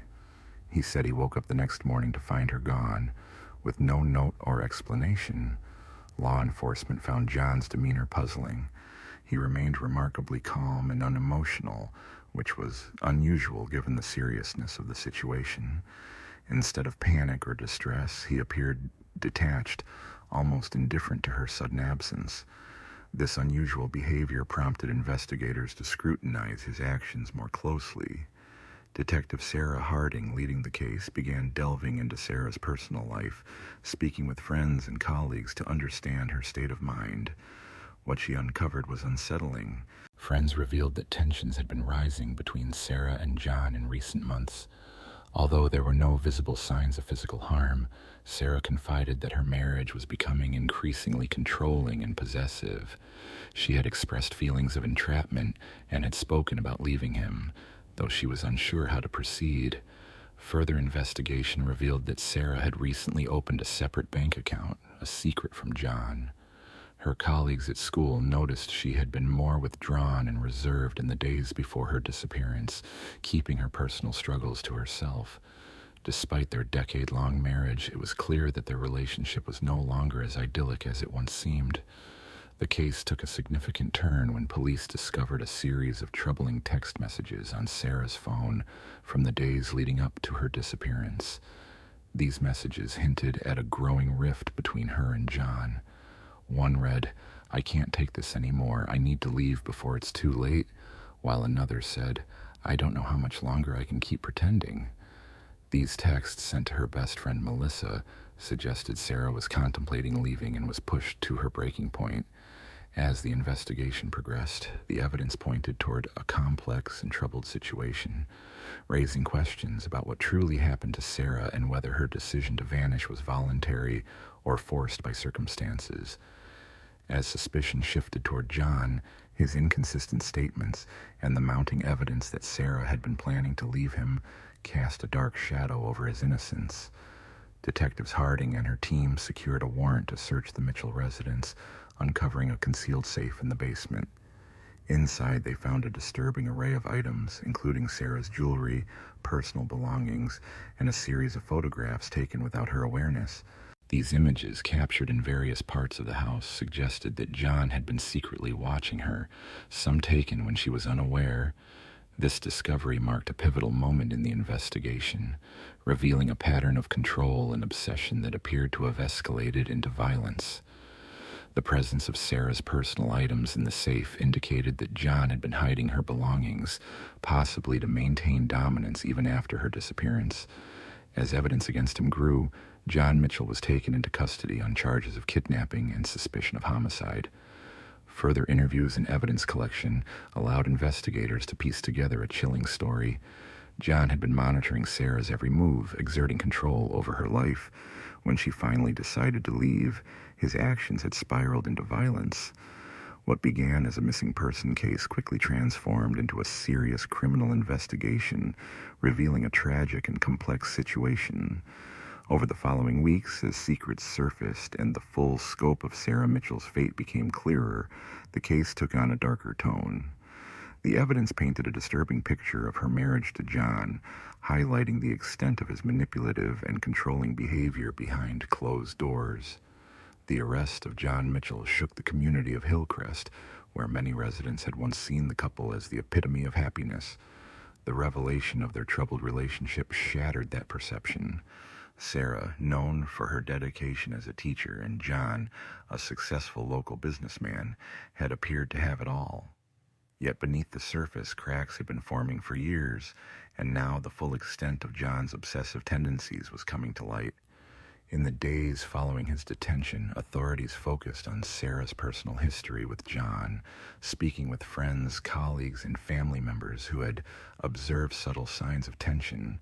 Although the couple maintained a composed public image, those close to Sarah recognized that John's possessiveness had gradually taken a toll on her well-being. According to her best friend Melissa, Sarah often expressed concerns about John's increasing controlling behavior, hinting at the growing strain in their relationship. Sarah had long endured her husband's subtle but persistent psychological dominance. He often kept tabs on her movements, questioned her about her interactions, and criticized her choices, all without ever resorting to physical violence. Yet, this relentless mental pressure gradually eroded her sense of independence, leaving her feeling increasingly isolated and confined within her marriage. Several teachers at the local middle school noticed her growing unease in the months before her disappearance. She confided in a few about her intentions to leave John, though she never disclosed specific plans. What stood out was her apparent desire to escape, yet her evident fear of taking that final step. She had begun withdrawing from social activities, avoiding gatherings where John might feel uncomfortable, and growing distant from her family, which only heightened concerns. However, no one fully grasped the danger she faced. Further clues emerged when Sarah's sister, Emily, revealed that her sibling had recently opened a secret bank account. This was a significant warning sign for investigators. Emily recounted that Sarah had expressed her wish to start anew, mentioning her fears about John's potential reaction if she left. A conversation from a few months earlier revealed her trembling voice as she admitted, "I don't know if he'll let me go." Emily tried to comfort her, but she too sensed the mounting tension. The discovery of the hidden account became a pivotal lead. Police found that Sarah had been quietly withdrawing funds over several weeks and had even arranged to rent a small apartment in a nearby town, planning her escape when she had the means. Yet her plans were thwarted, and investigators began to wonder if John had somehow uncovered her intentions before she could act. As the investigation deepened, unsettling details surfaced. Examining John Mitchell's personal effects, authorities uncovered a series of journals meticulously documenting his relationship with Sarah. Initially, these writings appeared innocuous, recounting family trips, anniversaries, and everyday life. However, closer inspection revealed a disturbing obsession. John's entries expressed a persistent fear of losing her, intertwined with jealousy and a desire to control her. He believed she could never find true happiness without him, and often described his need to dominate her, convinced he was the only one who truly understood her. This pattern of controlling behavior and obsessive thoughts painted a troubling picture, highlighting the extent of the emotional grip John held over Sarah and the peril she faced in her attempt to break free. John's obsession with Sarah grew increasingly evident as investigators uncovered more evidence of his secretive behavior. They discovered that he had installed hidden cameras throughout their home, without Sarah's knowledge, to monitor her every move. These devices were discreetly placed in key areas such as the living room, kitchen, and even the bedroom, revealing John's intense need to control her. His actions indicated that his fixation extended far beyond mere jealousy, suggesting a dangerous compulsion to dominate her life. Authorities also suspected that Sarah's disappearance was not a spontaneous act by John, but the result of meticulous planning over weeks or even months. Forensic analysis showed that her cell phone had been switched off the night she vanished, and it had not been used since. The last known location of the device was traced to a remote, secluded area just outside Hillcrest, a place known for its inaccessibility. The final signal from her phone was only a few miles from the Mitchell residence, yet after that point, Sarah seemed to have vanished without a trace. On the night of September 7th, when Sarah went missing, John's whereabouts were uncertain. He claimed to have been at home all evening, but there was no way to verify his story. Although no direct physical evidence linked John to her disappearance, circumstantial clues painted a troubling picture. His obsessive need for control, his secretive actions, and his detached demeanor when she was last seen all pointed toward one conclusion. John Mitchell had orchestrated his wife's disappearance. The investigation was beginning to make progress, but authorities still lacked concrete proof to make an arrest. They expanded their search, including a detailed examination of the wooded area near the Mitchells' home.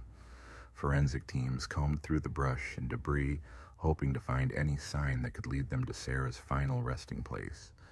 Meanwhile, John remained in custody, with his lawyer insisting there was no evidence directly linking him to her disappearance. He continued to deny involvement, claiming ignorance of her whereabouts. Despite his protests, the mounting circumstantial evidence suggested otherwise. Law enforcement had gathered enough information to charge John with kidnapping. Their next step was to locate Sarah's remains and seek justice for her. As days passed, the pressure on John Mitchell intensified, and the story of Sarah's disappearance dominated local headlines. The community of Hillcrest was shaken, struggling to comprehend how someone from their town could commit such an act. Yet the truth remained elusive, buried beneath layers of deception and falsehoods. The police remained determined to uncover the full story, committed to revealing what truly happened to Sarah and bringing closure to her loved ones. The search for Sarah Mitchell ultimately led to a revelation that few could have anticipated. As the investigation progressed, the pressure on John Mitchell grew intense. For weeks, the small town of Hillcrest was gripped by the mystery surrounding Sarah's sudden disappearance, with the Mitchell family at its center. Neighbors, friends, and colleagues speculated endlessly, yet law enforcement remained focused on uncovering the facts. Detective Harding and her team were determined to find the truth, sensing they were close to uncovering something far darker than anyone in town had imagined. Despite mounting circumstantial evidence, John continued to deny any involvement. He insisted he had no idea where Sarah had gone, claiming he was as confused as everyone else about her sudden absence. His calm demeanor, however, seemed unsettling, especially given the circumstances. His refusal to cooperate with investigators only deepened their suspicion, prompting them to dig further. The breakthrough came when forensic specialists examined the hidden cameras installed in the Mitchell residence. While Sarah was aware of some surveillance devices, such as cameras monitoring the front and backyards, she had no knowledge of the covert cameras John had placed in more private areas of the home. These hidden recordings revealed hours of footage capturing not only Sarah's daily routines, preparing meals, talking on the phone, and moments of quiet reflection, but also her interactions with John. The footage offered a disturbing insight into the dynamics of their marriage, exposing how John's obsession had escalated beyond initial perceptions. The videos showed him frequently entering rooms without warning, watching her from doorways or making subtle remarks that hinted at his growing need for control. One particularly unsettling clip depicted John speaking to Sarah in a cold, commanding tone as he questioned her about a phone call from a male colleague. His voice was calm yet firm, while her body language suggested she had learned to navigate his volatile moods carefully. On the day Sarah disappeared, September 7th, investigators uncovered an even more troubling piece of evidence, a recording from a bedroom camera that had only come to light later. In this footage, John was seen entering the room around 3 o'clock in the morning, raising questions about what transpired during those early hours. Just hours before Sarah's disappearance, footage captured John standing silently in the doorway, watching her as she slept. Moving quietly across the room, his footsteps barely disturbed the quiet of the hardwood floor. At one point, he reached into a drawer where Sarah kept her personal belongings. Although the camera angle was not perfect, investigators could clearly see John closing the drawer with something in his hand, her engagement ring. This piece of evidence was pivotal, indicating John's involvement in her disappearance well before any suspicion arose. The footage confirmed what authorities had long suspected. Sarah's vanishing was not a chance event, but a carefully orchestrated act. John had been closely monitoring his wife, patiently waiting for the right moment to take control of the situation. Armed with this new evidence, police obtained a warrant to search the Mitchell property, including the wooded area nearby that had previously been ignored. Forensic teams spent days meticulously combing through the overgrown land, and their efforts led to a discovery that would dramatically alter the case's direction. Hidden beneath a dense thicket, they uncovered a shallow grave. The remains were swiftly identified as Sarah Mitchell's, her body carefully concealed, as if someone had intended to keep it hidden indefinitely. The medical examiner later determined her cause of death to be blunt force trauma, likely inflicted with a heavy object. Sarah had died sometime during the night of September 7th, just hours after the final footage from the bedroom camera was recorded. The community was shaken by the news. In a town where crime was rare and the Mitchells were respected pillars, no one could have imagined such a brutal outcome. The accumulating evidence, John's obsessive behavior, the hidden cameras, and the chilling footage pointed conclusively to his guilt. The subsequent trial became a national spectacle. John faced charges of first-degree murder, kidnapping, and unlawful burial. The prosecution's case was compelling, relying heavily on forensic findings, surveillance footage, and testimonies from Sarah's friends and family, who described her as a woman trapped in a toxic, controlling marriage. They argued that John's obsession had driven him to commit the unthinkable. In his defense, John's lawyers portrayed him as a loving husband deeply affected by Sarah's sudden disappearance. They claimed there was no direct evidence linking him to her death and suggested she might have left voluntarily. However, the overwhelming weight of evidence left little doubt. The jury deliberated for less than a day before returning a verdict of guilt. Mitchell received a life sentence without the possibility of parole, serving as a stark reminder of how control and manipulation within domestic relationships can have tragic outcomes. The devastating loss of Sarah, beloved daughter, sister, and friend, left an indelible mark on her community, forever altered by the events of September 2000. The town of Hillcrest could only mourn the untimely passing of a woman cherished by many, taken far too soon by someone who was supposed to protect and care for her most. In the years that followed, Sarah's story became a powerful warning about the dangers of unchecked dominance in personal relationships. Her death sparked vital discussions about the often hidden warning signs of abuse and the importance of recognizing early signals before violence occurs. For those who knew her, the pain of her absence never truly faded, but they carried her memory with resolve, determined to ensure her story would remain a lesson for others. Meanwhile, in September 2000, a landmark legal case unfolded that would influence the justice system profoundly. It involved Juan Melendez, a man who had spent over 17 years on Florida's death row for a crime he did not commit. His exoneration cast light on the flaws within the justice process and fueled a national debate about the use of capital punishment and the need for safeguards to protect innocent lives. Juan Melendez was arrested in 1984 and convicted of the murder of Delbert Baker, a crime he consistently denied committing. The prosecution's case relied heavily on two witnesses whose testimonies were later withdrawn, and no physical evidence linked Melendez to the scene. Despite these glaring inconsistencies, he was sentenced to death. Throughout his imprisonment, Melendez maintained his innocence, but it was only in September 2000 that a breakthrough occurred. A transcript revealed a recorded confession from the actual perpetrator, who had admitted to the crime to multiple individuals, directly or indirectly. This new evidence prompted authorities to re-examine the case, leading to Melendez's release in 2002 after more than 17 years on death row. His exoneration underscored the urgent need for stricter standards within the criminal justice system, especially regarding capital punishment. It exposed the risk of wrongful convictions and highlighted the irreversible nature of the death penalty. The case sparked widespread reflection among legal scholars, policymakers, and the public, prompting a reassessment of procedures and safeguards designed to prevent such errors.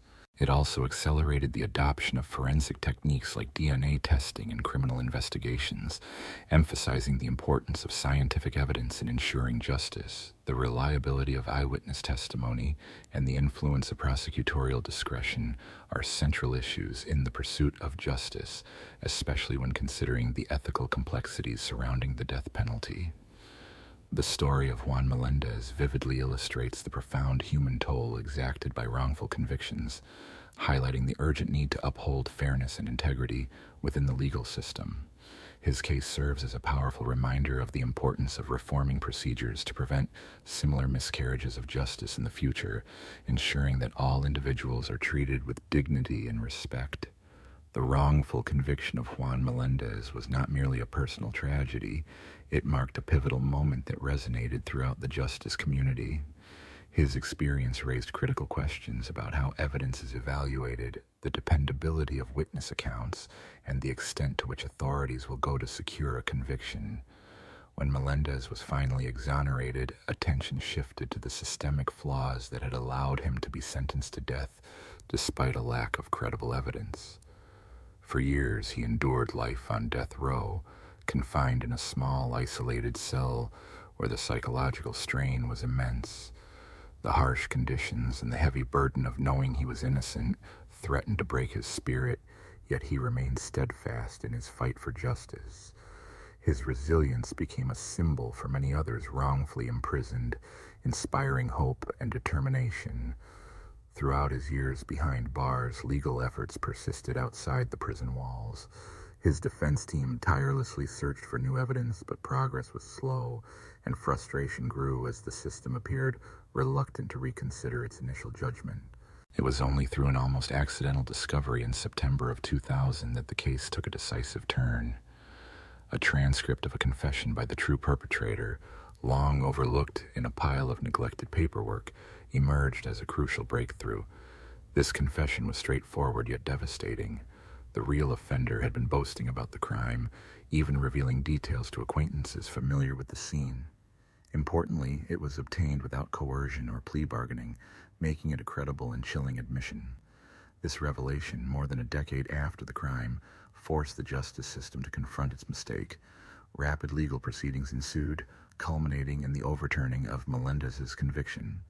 Remarkably, prosecutors who once vigorously supported the death sentence began reevaluating the evidence in light of the new confession, acknowledging the profound flaws in the original case.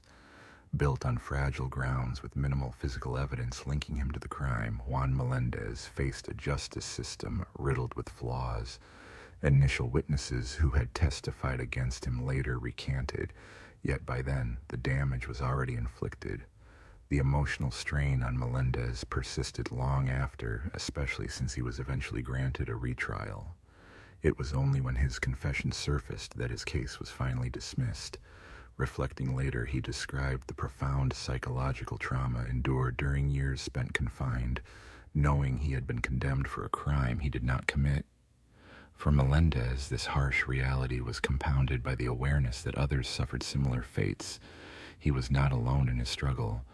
Many individuals were incarcerated for offenses they did not commit, often without ever gaining the chance to prove their innocence. When Melendez was released, public reaction ranged from relief to outrage, accompanied by a renewed sense of urgency. How could someone spend over 16 years on death row for a crime they did not commit? His case became a symbol of systemic failure for some and a call to reform for others. It underscored the devastating and irreversible consequences of wrongful convictions, especially in cases involving capital punishment, where an innocent person's life is at stake. The Melendez case prompted legal reforms across Florida and the broader United States, with advocates pushing for stricter investigation standards, including increased reliance on DNA evidence and improved witness identification procedures. This case highlighted critical flaws: the absence of concrete evidence, dependence on questionable witness testimony, and inadequate verification of confessions, all contributing to Melendez's wrongful imprisonment. In the years following his exoneration, he became a vocal supporter of criminal justice reform. His story served as a compelling reminder of the importance of safeguarding against errors in the justice system. Traveling nationwide, Melendez spoke about the emotional and psychological scars inflicted by wrongful incarceration, especially under the threat of capital punishment.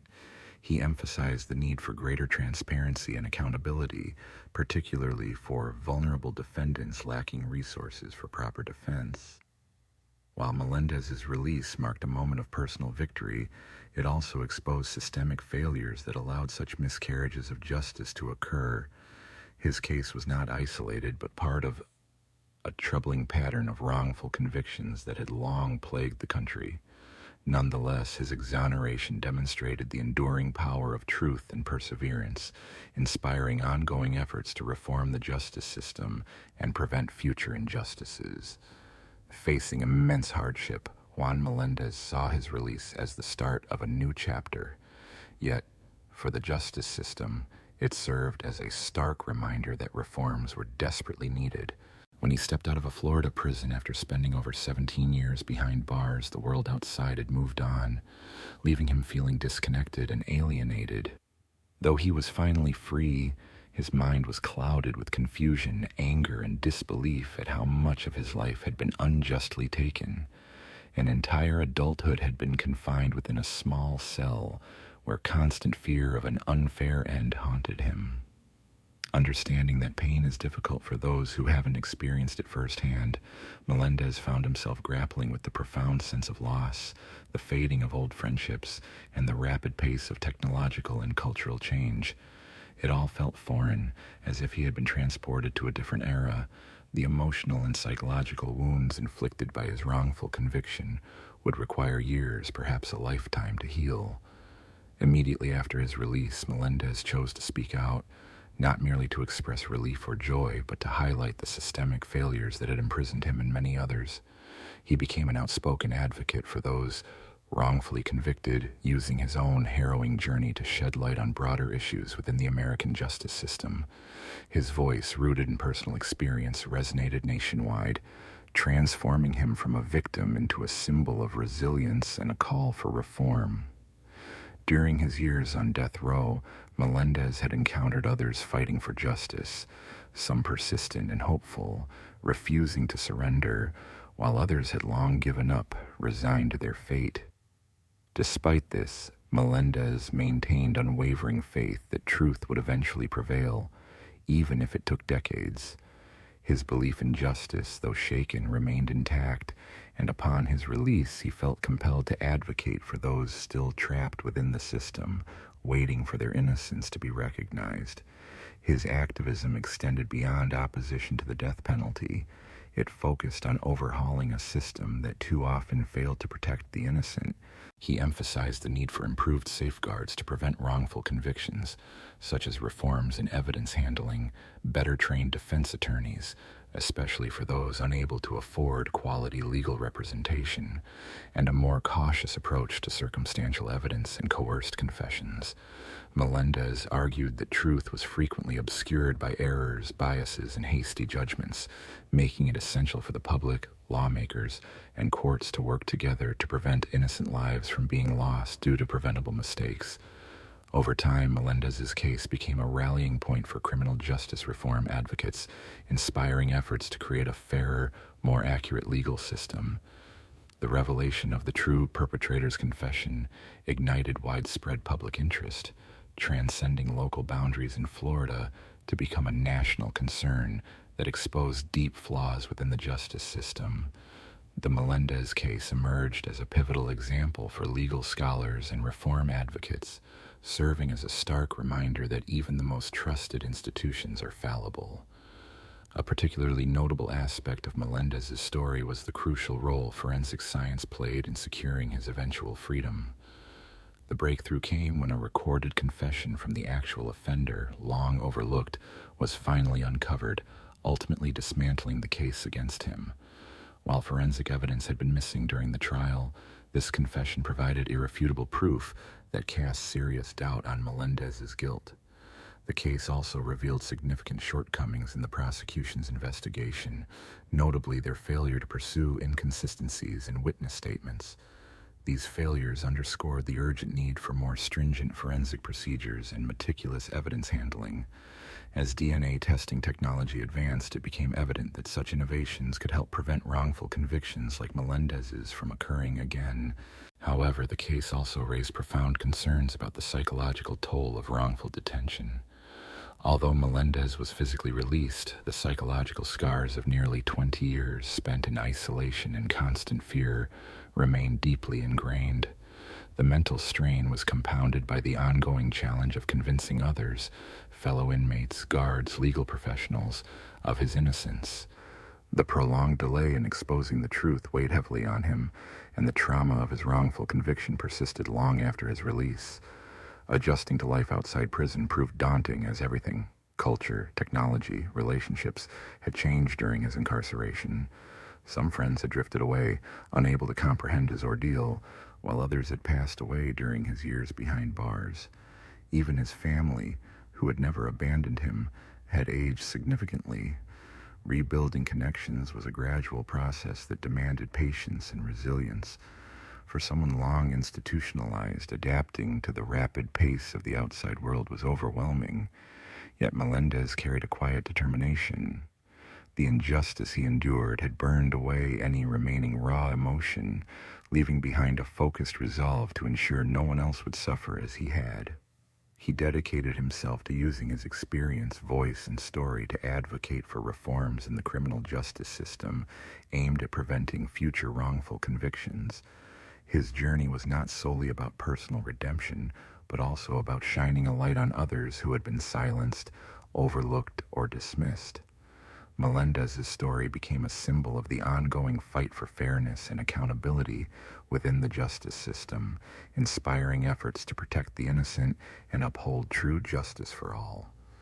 After years of being silenced by a system meant to safeguard justice, Juan Melendez's relentless advocacy only grew stronger. His experiences, though deeply painful, fueled his determination to push for meaningful reform. Over time, he became a prominent voice at public events and in interviews, shining a spotlight on the urgent need for change within the justice system. His journey, marked by suffering, did not break him. Instead, it forged a resilient spirit committed to justice for others. When Juan Melendez finally stepped out of Florida's prison gates, he faced a world that had moved on without him. The society outside had evolved, leaving him feeling disconnected and alien. Though he was free, his mind was haunted by the loss of over 17 years of his life, years stolen from his prime, spent confined in a tiny cell, living in constant fear of an unjust end. The emotional scars ran deep, and adjusting to this new reality was a challenge that would take years, perhaps a lifetime, to overcome. Instead of celebrating his release with typical expressions of relief, Melendez chose to speak out about the failures of the justice system that had imprisoned him. He became an advocate for those wrongfully convicted, using his own harrowing story to highlight broader issues of fairness and accountability in the United States. His voice, rooted in first-hand experience, resonated widely, transforming him from a victim into a symbol of resilience and a call for reform. Throughout his time on death row, Melendez had encountered others fighting for justice, some unwavering in their resolve, others resigned to their fate. Despite the despair that often surrounded them, he maintained a steadfast belief that truth would eventually emerge, even if it took decades. His faith in justice, though shaken, remained unbroken. Now free, he felt compelled to speak for those still trapped within the system, waiting for their innocence to be recognized. His advocacy extended beyond opposition to the death penalty. It aimed at overhauling a flawed system that frequently failed to protect the innocent. He championed reforms such as improved evidence handling, better trained defense attorneys, especially for those unable to afford quality legal aid, and stricter safeguards against wrongful convictions. Melendez emphasized the dangers of relying on circumstantial evidence or coerced confessions, arguing that justice depended on fair and transparent procedures. His unwavering commitment was rooted in the belief that everyone deserves a fair chance at justice and that systemic change was essential to prevent others from suffering as he had. Often concealed beneath layers of bias and hasty judgments, the justice system's flaws can lead to tragic mistakes. It falls upon public officials, lawmakers, and the courts to prevent such errors from claiming innocent lives. The case of Melendez became a powerful symbol for reform advocates, illustrating the urgent need for change.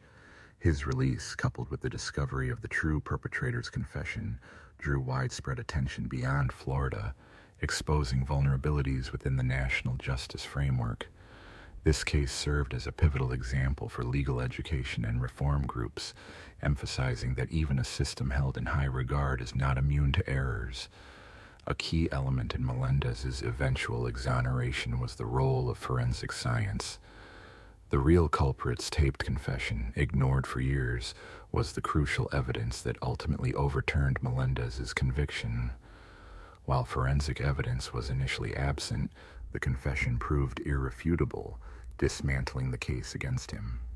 Yet, the case also revealed serious flaws. The prosecution's failure to pursue inconsistencies in witness statements and the lack of thorough forensic protocols. As forensic techniques advanced, it became evident that such improvements could help prevent wrongful convictions like Melendez's. Beyond the legal implications, his story underscored the profound psychological toll of wrongful detention. Although physically released, Melendez carried deep emotional scars from nearly 20 years of confinement and constant fear. The mental strain was immense, compounded by the ongoing struggle to convince others, fellow inmates, guards, and legal professionals, of his innocence. The lengthy delay before his case was rectified weighed heavily on him, and the trauma persisted even after his release. Reintegrating into society proved daunting. Everything had changed: technology, culture, and relationships. Some friends had drifted away or passed on, and even his family, who never abandoned him, had aged. Rebuilding connections required patience and resilience. Despite these challenges, Melendez's resolve remained unshaken. The injustice he endured ignited a quiet determination to ensure that no one else would suffer as he did. His experience fueled a commitment to reform, transforming personal pain into a driving force for change within the justice system. His voice and his story became a powerful catalyst for advocating reforms in the criminal justice system, aiming to prevent future wrongful convictions. His narrative was not solely about his own experience. It symbolized the plight of countless others who had been ignored, silenced, or dismissed. It highlighted the innocence overlooked and the voices stifled by a system meant to serve justice. Over time, Melendez dedicated himself to this cause, speaking at various events, sharing his insights through interviews, and emerging as a prominent advocate for justice reform. Despite the pain he endured, his ordeal strengthened his resolve, fueling his determination to push for meaningful changes within the justice system. For Juan Melendez, the pursuit of justice was an ongoing journey, one that had only just begun. Meanwhile, the Ellie case in India continued to resonate long after the initial trials and convictions. As legal proceedings progressed, they exposed deep-rooted issues within the country's judicial framework, especially regarding sexual violence. The case involved a victim whose suffering, the involvement of multiple perpetrators, and the authorities' mishandling raised troubling questions about how justice could be better served for victims of such crimes. The police investigation was sluggish and appeared to be influenced by corruption or indifference, suggesting an intentional mishandling aimed at protecting powerful individuals. It was only when the victim managed to escape and share her ordeal that the full scope of the crime was uncovered. By that point, much evidence had been compromised, and many perpetrators had gone into hiding, complicating efforts to build a solid case. The failure of law enforcement to act swiftly and investigate thoroughly underscored the immense challenges women and children face when seeking justice in a society with deeply ingrained patriarchal attitudes. Victims were often blamed, their character and actions scrutinized, with some questioning whether they had invited the assault or been complicit. Such victim blaming and misunderstanding of sexual violence were widespread in public discourse at the time. Despite these obstacles, the victim's courage in reporting the crime and pursuing justice was truly extraordinary. However, the legal process was marred by delays, with accused individuals exploiting their influence and connections to sway the proceedings. This case laid bare the profound flaws within India's justice system, revealing how difficult it remains for victims to obtain fair and timely justice. In October 2000, as final verdicts were delivered to those convicted, a wave of uneasy justice spread through the public. While some offenders received life sentences or hefty fines, many felt that justice had not been fully served. The severity of the crimes and the prolonged suffering endured by victims led to widespread belief that the punishments were too lenient. Questions also arose about the role of powerful figures, especially the main accused, Darhar Rajan, who had managed to evade arrest for years. His eventual capture after a long period of eluding authorities sparked public debate. Was his escape due to corruption or mere incompetence? The outrage extended beyond the criminal justice system, touching on societal and cultural attitudes that permitted such crimes to occur. The case of the Syrian Ellie, like many others, revealed deep-seated misogyny and gender inequality ingrained in Indian society. Women, particularly from marginalized groups, were often regarded as disposable, with their rights routinely ignored by those in authority. This case underscored that sexual violence was not solely the work of individual offenders, but a societal problem demanding comprehensive systemic change. Despite its tragic nature, the case ignited vital discussions about legal and social reforms necessary to better protect women and children. It became a rallying point for women's rights advocates, intensifying calls for stronger legislation that would ensure accountability and amplify victims' voices. The importance of providing support to victims during and after legal proceedings also gained recognition. The young woman involved in the Syrian Ellie case faced not only the trauma of her experience, but also the emotional and social stigma that often accompanies such crimes. The lack of adequate support systems made her journey toward justice and healing even more arduous. Her fight was not only for legal redress, but also for her dignity and the chance to rebuild her life. A key outcome of this case was its influence on India's legal framework, serving as a reference in subsequent reforms aimed at tackling sexual violence. The case thus played a crucial role in shaping ongoing efforts to create a safer, more just society for all women in vulnerable communities. Lawmakers and experts highlighted the mishandling of this case as a clear example of the urgent need for stronger legislation and better police training. However, they also emphasized that legal reforms alone cannot eradicate sexual violence. Cultural change is essential to challenge the deep-rooted social attitudes that sustain such crimes over time. This case has remained a vital part of India's ongoing dialogue about justice and gender equality, inspiring greater awareness among the public and advocacy groups. The bravery of the survivor in coming forward despite societal and institutional obstacles opened the door for more survivors to share their experiences, marking a significant milestone in the broader movement for women's rights.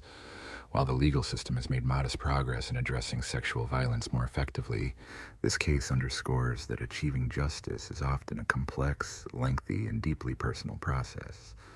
The emotional and psychological scars inflicted by such incidents do not fade quickly, and many victims continue their fight for fairness long after the legal proceedings conclude. Over the years, the case has served as a crucial example of the system's shortcomings and the persistent need for reform. It reminds us that justice must be prompt, equitable, and accessible to everyone, regardless of gender or social background. Although some convictions were secured, it is evident that much remains to be done to safeguard women's and children's rights and to ensure the legal framework functions properly, protecting the innocent and holding wrongdoers accountable. As the case evolved, its impact extended across Indian society, influencing legal policies and fueling social movements. Public frustration grew over the slow pace of justice, turning the case into a rallying point for advocates demanding reforms in the criminal justice system. While some of those responsible faced imprisonment, many questions lingered about the adequacy of punishments, the barriers victims faced within institutions, and the societal environment that allowed such crimes to continue. One of the most significant outcomes was increased scrutiny of India's criminal procedures, especially regarding how sexual assault cases are managed. For years, systemic issues like inadequate police investigations, prolonged trials, and victim blaming had hindered justice for victims. The case exposed these flaws, revealing how law enforcement often lacked preparedness and how societal prejudices influenced every stage of the process. Experts and women's rights organizations argued that the case underscored the urgent need for judicial reforms that would ensure fairer, more efficient handling of such cases, ultimately fostering a system that truly protects the vulnerable and holds offenders accountable. Efforts to streamline the legal process aim to shorten investigation and trial durations, thereby enhancing the justice system's ability to serve survivors effectively. One of the most evident shortcomings was the delay in apprehending Darhar Rajan, the primary accused, who managed to evade capture for several years after the crime. His eventual arrest in 2000 marked a relief for the public, but also exposed significant flaws within the investigative framework. It became apparent that, in cases involving influential or powerful individuals, law enforcement and judicial authorities often struggled to act swiftly and decisively. Public outrage over such failures prompted lawmakers to recognize the urgent need for reform. The case of Siri and Ellie became a catalyst for change, fueling demands for stronger legislation and better protections for victims of sexual violence. This societal pressure contributed to the enactment of new legal provisions aimed at improving the response of the Indian legal system to such crimes. In 2013, India passed the Criminal Law Amendment Act, often called the Noura Act, which broadened the definition of sexual assault, imposed stricter penalties, and expedited trial procedures for related cases. These reforms directly responded to high-profile incidents like the Noura gang rape in 2012 and lessons learned from earlier cases such as Siri and Ellie. However, despite legislative advances, fostering a cultural shift remained a significant challenge. The Siri and Ellie case highlighted how deeply rooted gender biases and societal expectations could obstruct justice. Victim blaming was widespread, with survivors often subjected to skepticism, moral judgment, and invasive questioning about their personal lives. Such attitudes not only undermine their credibility, but also reinforce the shame and stigma surrounding survivors of sexual violence. Over time, public perceptions have gradually evolved, but the case revealed how entrenched prejudices persisted. Particularly troubling was the tendency of media and society to view survivors with suspicion rather than empathy, focusing on their behavior and motives instead of holding perpetrators accountable. This harmful perspective reflected a broader societal tendency to trivialize or ignore sexual violence altogether. Additionally, the handling of evidence and the protection of victims in sensitive cases often faced criticism due to slow legal proceedings and frequent delays. These issues were not unique to the Siri and Ellie case, but underscored the ongoing need for comprehensive reform to ensure timely justice and a more supportive environment for survivors. The case of Suri and Ellie revealed deeper systemic issues that impacted many others beyond the individual. It became clear that the role of law extended beyond punishing wrongdoers. It also had to foster an environment where survivors felt genuinely heard and believed, ensuring that victims were treated with dignity and respect, that their voices were acknowledged, and that they received ongoing support throughout the legal process was just as vital as achieving convictions. A key lesson from the case was the urgent need for enhanced education on consent, gender equality, and the prevention of sexual violence. While some progress was made in the years following, India's educational system still struggled to effectively teach these critical topics. Legal reforms alone could not resolve the problem. Societal attitudes and cultural norms had to change as well. This shift was essential across all spheres: schools, workplaces, and communities, where values are shaped and reinforced. Only through simultaneous legal and cultural transformation could India meaningfully confront the deeply rooted issue of sexual violence. Despite numerous challenges within the legal and social spheres, the survivor at the heart of the Suri and Ellie case, whose identity remained largely protected during the proceedings, became a symbol of resilience. Her bravery and unwavering commitment to justice inspired many, demonstrating strength in the face of profound trauma. Her efforts, along with those of countless other survivors, helped raise awareness about their needs and the importance of support systems. The lengthy journey toward justice underscored the resilience of the human spirit and the critical importance of accountability. While the case exposed shortcomings within the criminal justice system, it also showcased how perseverance by activists, lawmakers, and ordinary citizens could drive reform. Their collective efforts used the case as a catalyst to demand change, ensuring survivors would eventually receive the support they deserved. Ultimately, the Suri and Ellie case left a lasting impact on Indian society. It sparked vital debates, prompted reforms, and laid the groundwork for future advancements in combating sexual violence. More than anything, it stood as a testament to the strength of those who refused to remain silent: victims, survivors, and advocates who continue to strive for a safer, fairer world for everyone. Beyond the traditional scope of sentencing, courts have increasingly relied on their own assessments of facts rather than solely on evidence proven by a jury. This practice raised critical constitutional concerns regarding the Sixth Amendment right to a jury trial and the protections of due process for defendants. The issue came to the forefront in a case involving Charles Aney, a man with a history of firearms violations, who fired multiple shots into the residence of an African-American family in New Jersey. He was prosecuted under a state law that imposed harsher penalties for crimes motivated by racial bias.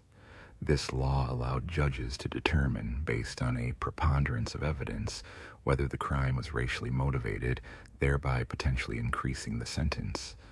Aney challenged this, arguing that such an enhancement violated his constitutional rights because the jury had not found racial motivation beyond a reasonable doubt. In a landmark decision, the Supreme Court ruled in a 5-4 vote that any fact that raises a defendant's penalty beyond the statutory maximum must be submitted to a jury and proven beyond a reasonable doubt. This ruling reaffirmed that the Sixth Amendment guarantees defendants the right to have a jury decide all facts that could lead to a longer sentence.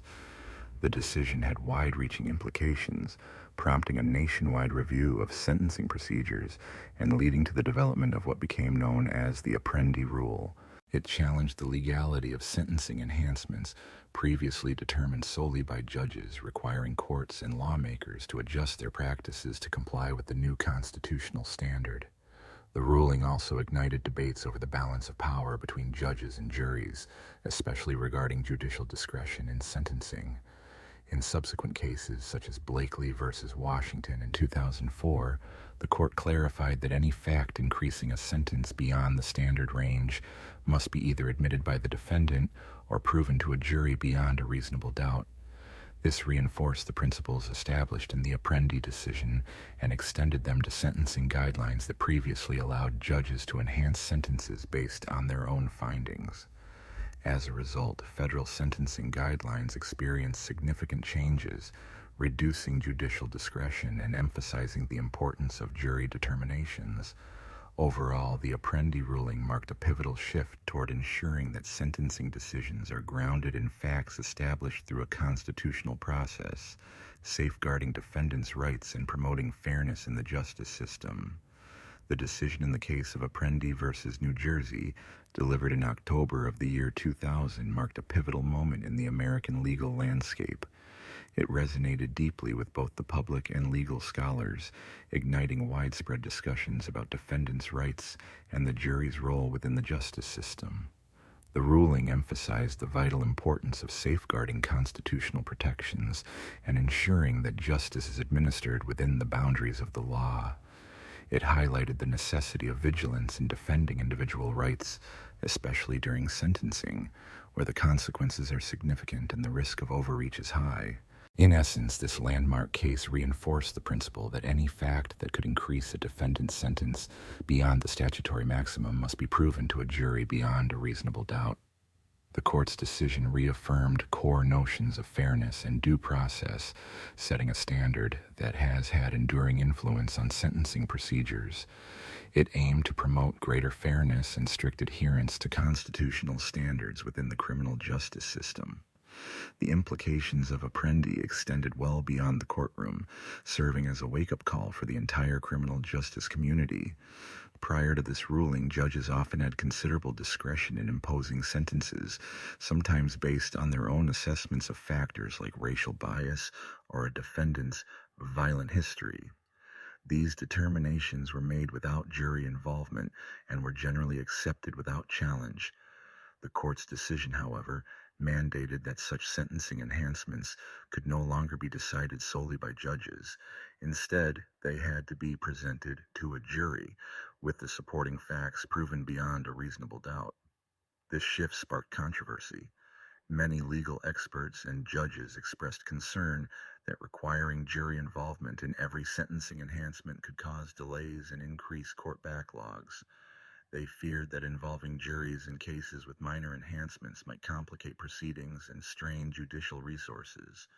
Critics also argued that the ruling could diminish the authority of judges whose experience and discretion have traditionally been crucial in crafting fair sentences. Supporters, on the other hand, viewed the decision as a necessary step toward greater transparency and fairness. They argued that Apprendi reaffirmed a fundamental principle of American law, that defendants are entitled to a trial by jury, and that such a jury should determine any fact that influences the length or severity of a sentence.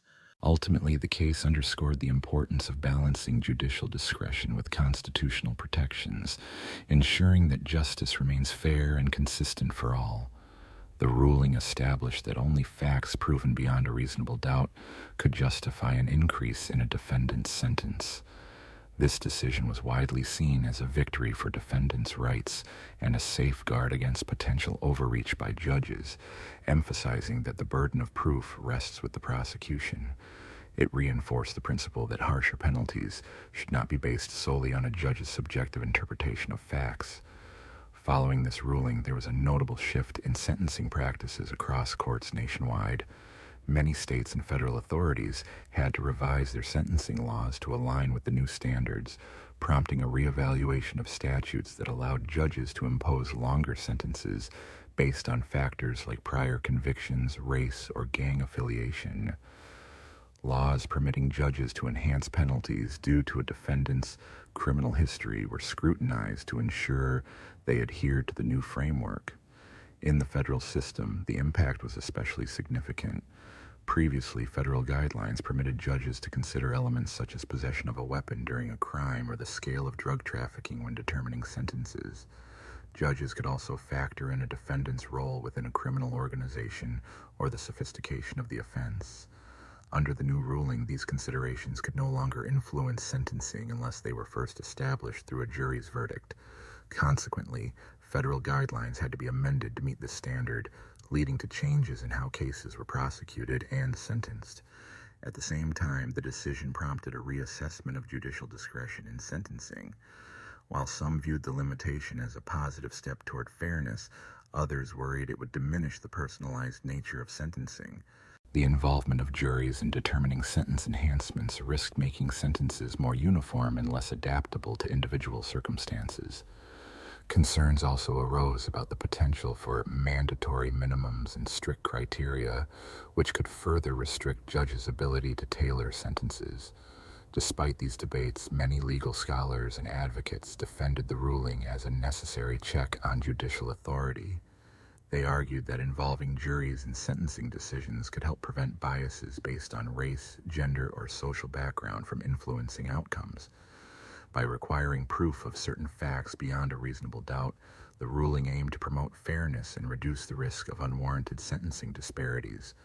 The ruling emphasized the importance of ensuring that a defendant's fate is not determined solely by the subjective judgment of a single individual, which supporters argued was vital for maintaining the integrity of the justice system. This decision also had a ripple effect on public perceptions of criminal justice, highlighting the need for reforms that protect defendants' rights and promote accountability within the system. Advocates viewed the ruling as a significant step toward fostering transparency and fairness in sentencing, especially amid ongoing debates about mass incarceration and sentencing practices.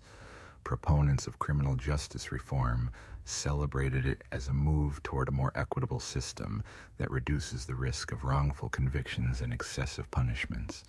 Conversely, critics expressed concern that the decision might complicate the process of sentencing particularly dangerous offenders, especially when enhancements are based on factors like victim vulnerability or crime severity. They argued that involving a jury could potentially delay justice, believing that judges, with their experience, are better equipped to weigh the nuances of each case and determine appropriate sentences. Nevertheless, the case marked a pivotal shift in how sentencing enhancements are perceived within the American legal framework. It prompted lawmakers, judges, and legal professionals to reconsider the balance between law, individual rights, and fairness. The ruling underscored the importance of safeguarding constitutional rights, even when evidence appears overwhelming or crimes are severe. Over time, it influenced other landmark decisions, such as Blakely v. Washington in 2004 and Booker v. United States in 2005, which further clarified sentencing principles and jury involvement. These cases built on the foundation established by the initial ruling, fostering a more consistent and predictable legal environment. Together, these developments signaled a move toward greater protections for defendants and a more transparent, just legal process. Ultimately, the case became a milestone in the ongoing effort to balance individual rights with the pursuit of justice. While it presented challenges for the criminal justice system, it also sparked reforms aimed at making sentencing more fair and aligned with constitutional guarantees. The decision's lasting impact has shaped judicial approaches to sentencing, emphasizing transparency and the vital role of juries. As the legal community continued to absorb its implications, the influence of this ruling extended across the landscape of criminal justice reform, fostering a more balanced and equitable system. The sentencing law, along with broader debates on criminal justice reform, initially appeared narrow but soon became a pivotal element in a larger movement aimed at addressing systemic flaws within the American legal system. It brought critical issues such as sentencing disparities, defendants' rights, and the role of juries in securing fair outcomes into sharp focus. As courts endeavored to interpret existing laws, this decision ignited a series of legal challenges, legislative reforms, and societal discussions. One of its most significant effects was challenging the prevailing sentencing guidelines at both state and federal levels. For decades, judges had enjoyed considerable discretion to enhance sentences based on various factors, including a defendant's criminal history, the severity of the offense, and sometimes even potential for rehabilitation. The new ruling, however, mandated that any facts leading to a sentence exceeding the statutory maximum must be established by a jury. This shift fundamentally changed sentencing procedures, emphasizing a more transparent and standardized process where juries, rather than judges, determined the facts that could result in longer sentences. This change forced judges to rethink their traditional approaches under earlier sentencing frameworks. Legal experts and lawmakers faced the challenge of balancing compliance with the new requirements while preserving the effectiveness of sentencing guidelines. On one side, the ruling was celebrated as a victory for defendants' rights, ensuring that their sentences were not solely at the discretion of a judge's subjective judgment. Conversely, critics argued it could slow judicial proceedings and lead to delays, especially in cases involving minor enhancements. The increased involvement of juries also raised concerns about potential inconsistencies, as different juries might reach different conclusions based on the same evidence. Despite these hurdles, many viewed the decision as a crucial step toward fairer sentencing practices. It highlighted the risk of judges imposing disproportionately harsh sentences based on factors that did not meet constitutional standards of proof. Particularly contentious was the issue of mandatory minimum sentences, long-standing fixtures in sentencing law, often set by statutes rather than judicial discretion. These mandatory terms had faced criticism for disproportionately impacting marginalized communities and for imposing excessively severe penalties for nonviolent offenses such as drug-related crimes. The ruling offered an opportunity to revisit and reform these practices, ensuring they aligned with constitutional protections. In the years following this decision, the legal landscape experienced a wave of reforms aimed at creating a more equitable and transparent justice system, reflecting a broader commitment to fairness and constitutional integrity. Among the many efforts to reform the criminal justice system, one of the most significant was the growing recognition of the need to consider the full context of a defendant's life and the circumstances surrounding their actions. For example, laws such as the 3 strikes rule, which mandated life sentences after 3 serious convictions, faced increasing scrutiny. Critics argued that these laws overlooked important factors like the defendant's age, mental health, or the specifics of the offense. To address this, reforms called for sentencing enhancements to be decided by a jury, adding an extra layer of scrutiny and prompting lawmakers to reevaluate their validity. This shift contributed to a broader movement for criminal justice reform that gained momentum during the 2000s and the following decade. Advocates highlighted disparities in sentencing, especially in drug-related cases, using these issues to argue for a fairer and more equitable system. Central to these debates were mandatory minimum sentences, racial disparities, and whether judges or juries should determine certain aspects of sentencing. The concept of jury involvement became a key step in efforts to reduce mass incarceration and prevent sentences from being influenced by biases related to race or socioeconomic background. Over time, the influence of these ideas extended into Supreme Court rulings, building on the foundation set by the 2000 ruling in Blake v. Washington. In 2004, the court clarified that facts used to justify sentencing enhancements must be proven to a jury and either admitted by the defendant or established beyond a reasonable doubt. This reinforced the Sixth Amendment's guarantee that a jury, not a judge, should decide the facts affecting sentencing. In 2005, the court addressed federal sentencing guidelines in United States v. Booker, ruling that judges could no longer impose enhancements not proven to a jury. This decision made the guidelines advisory rather than mandatory, further limiting judicial discretion. Despite these legal victories, the impact of these rulings was complex. Some argued that while transparency in sentencing improved, courts faced new challenges, especially in cases requiring detailed factual determinations. Additionally, the requirement for jury involvement in sentencing raised concerns about efficiency, with critics fearing it could slow trials and lead to inconsistent outcomes. Although these reforms aimed to promote fairness, they did not resolve broader systemic issues within the criminal justice framework. The over-reliance on pretrial detention, combined with neglecting rehabilitative considerations and insufficient resources for public defenders, has long challenged the fairness of the justice process. Nonetheless, the landmark decision in the Eni case marked a pivotal moment in the development of criminal sentencing law. It underscored the importance of balancing an individual's rights with the pursuit of justice, leaving a lasting influence on various aspects of the criminal justice system. This ruling prompted legislative changes and altered how courts approach sentencing, emphasizing fairness and constitutional protections. The principles established in the Eni case have continued to shape broader discussions around criminal justice reform, especially concerning sentencing disparities, mandatory minimums, and jury involvement. More than just a legal adjustment, the decision ignited a movement toward greater transparency, equity, and respect for constitutional rights within criminal proceedings. While initially focused on a specific legal issue, its ripple effects have extended throughout the justice system, paving the way for future reforms. Ultimately, the Eni ruling serves as a reminder of the vital need to safeguard individual rights and ensure that the legal process remains just and equitable for everyone. As courts and lawmakers grapple with the complexities of criminal justice, this case stands as a testament to the ongoing effort to create a more fair and transparent system.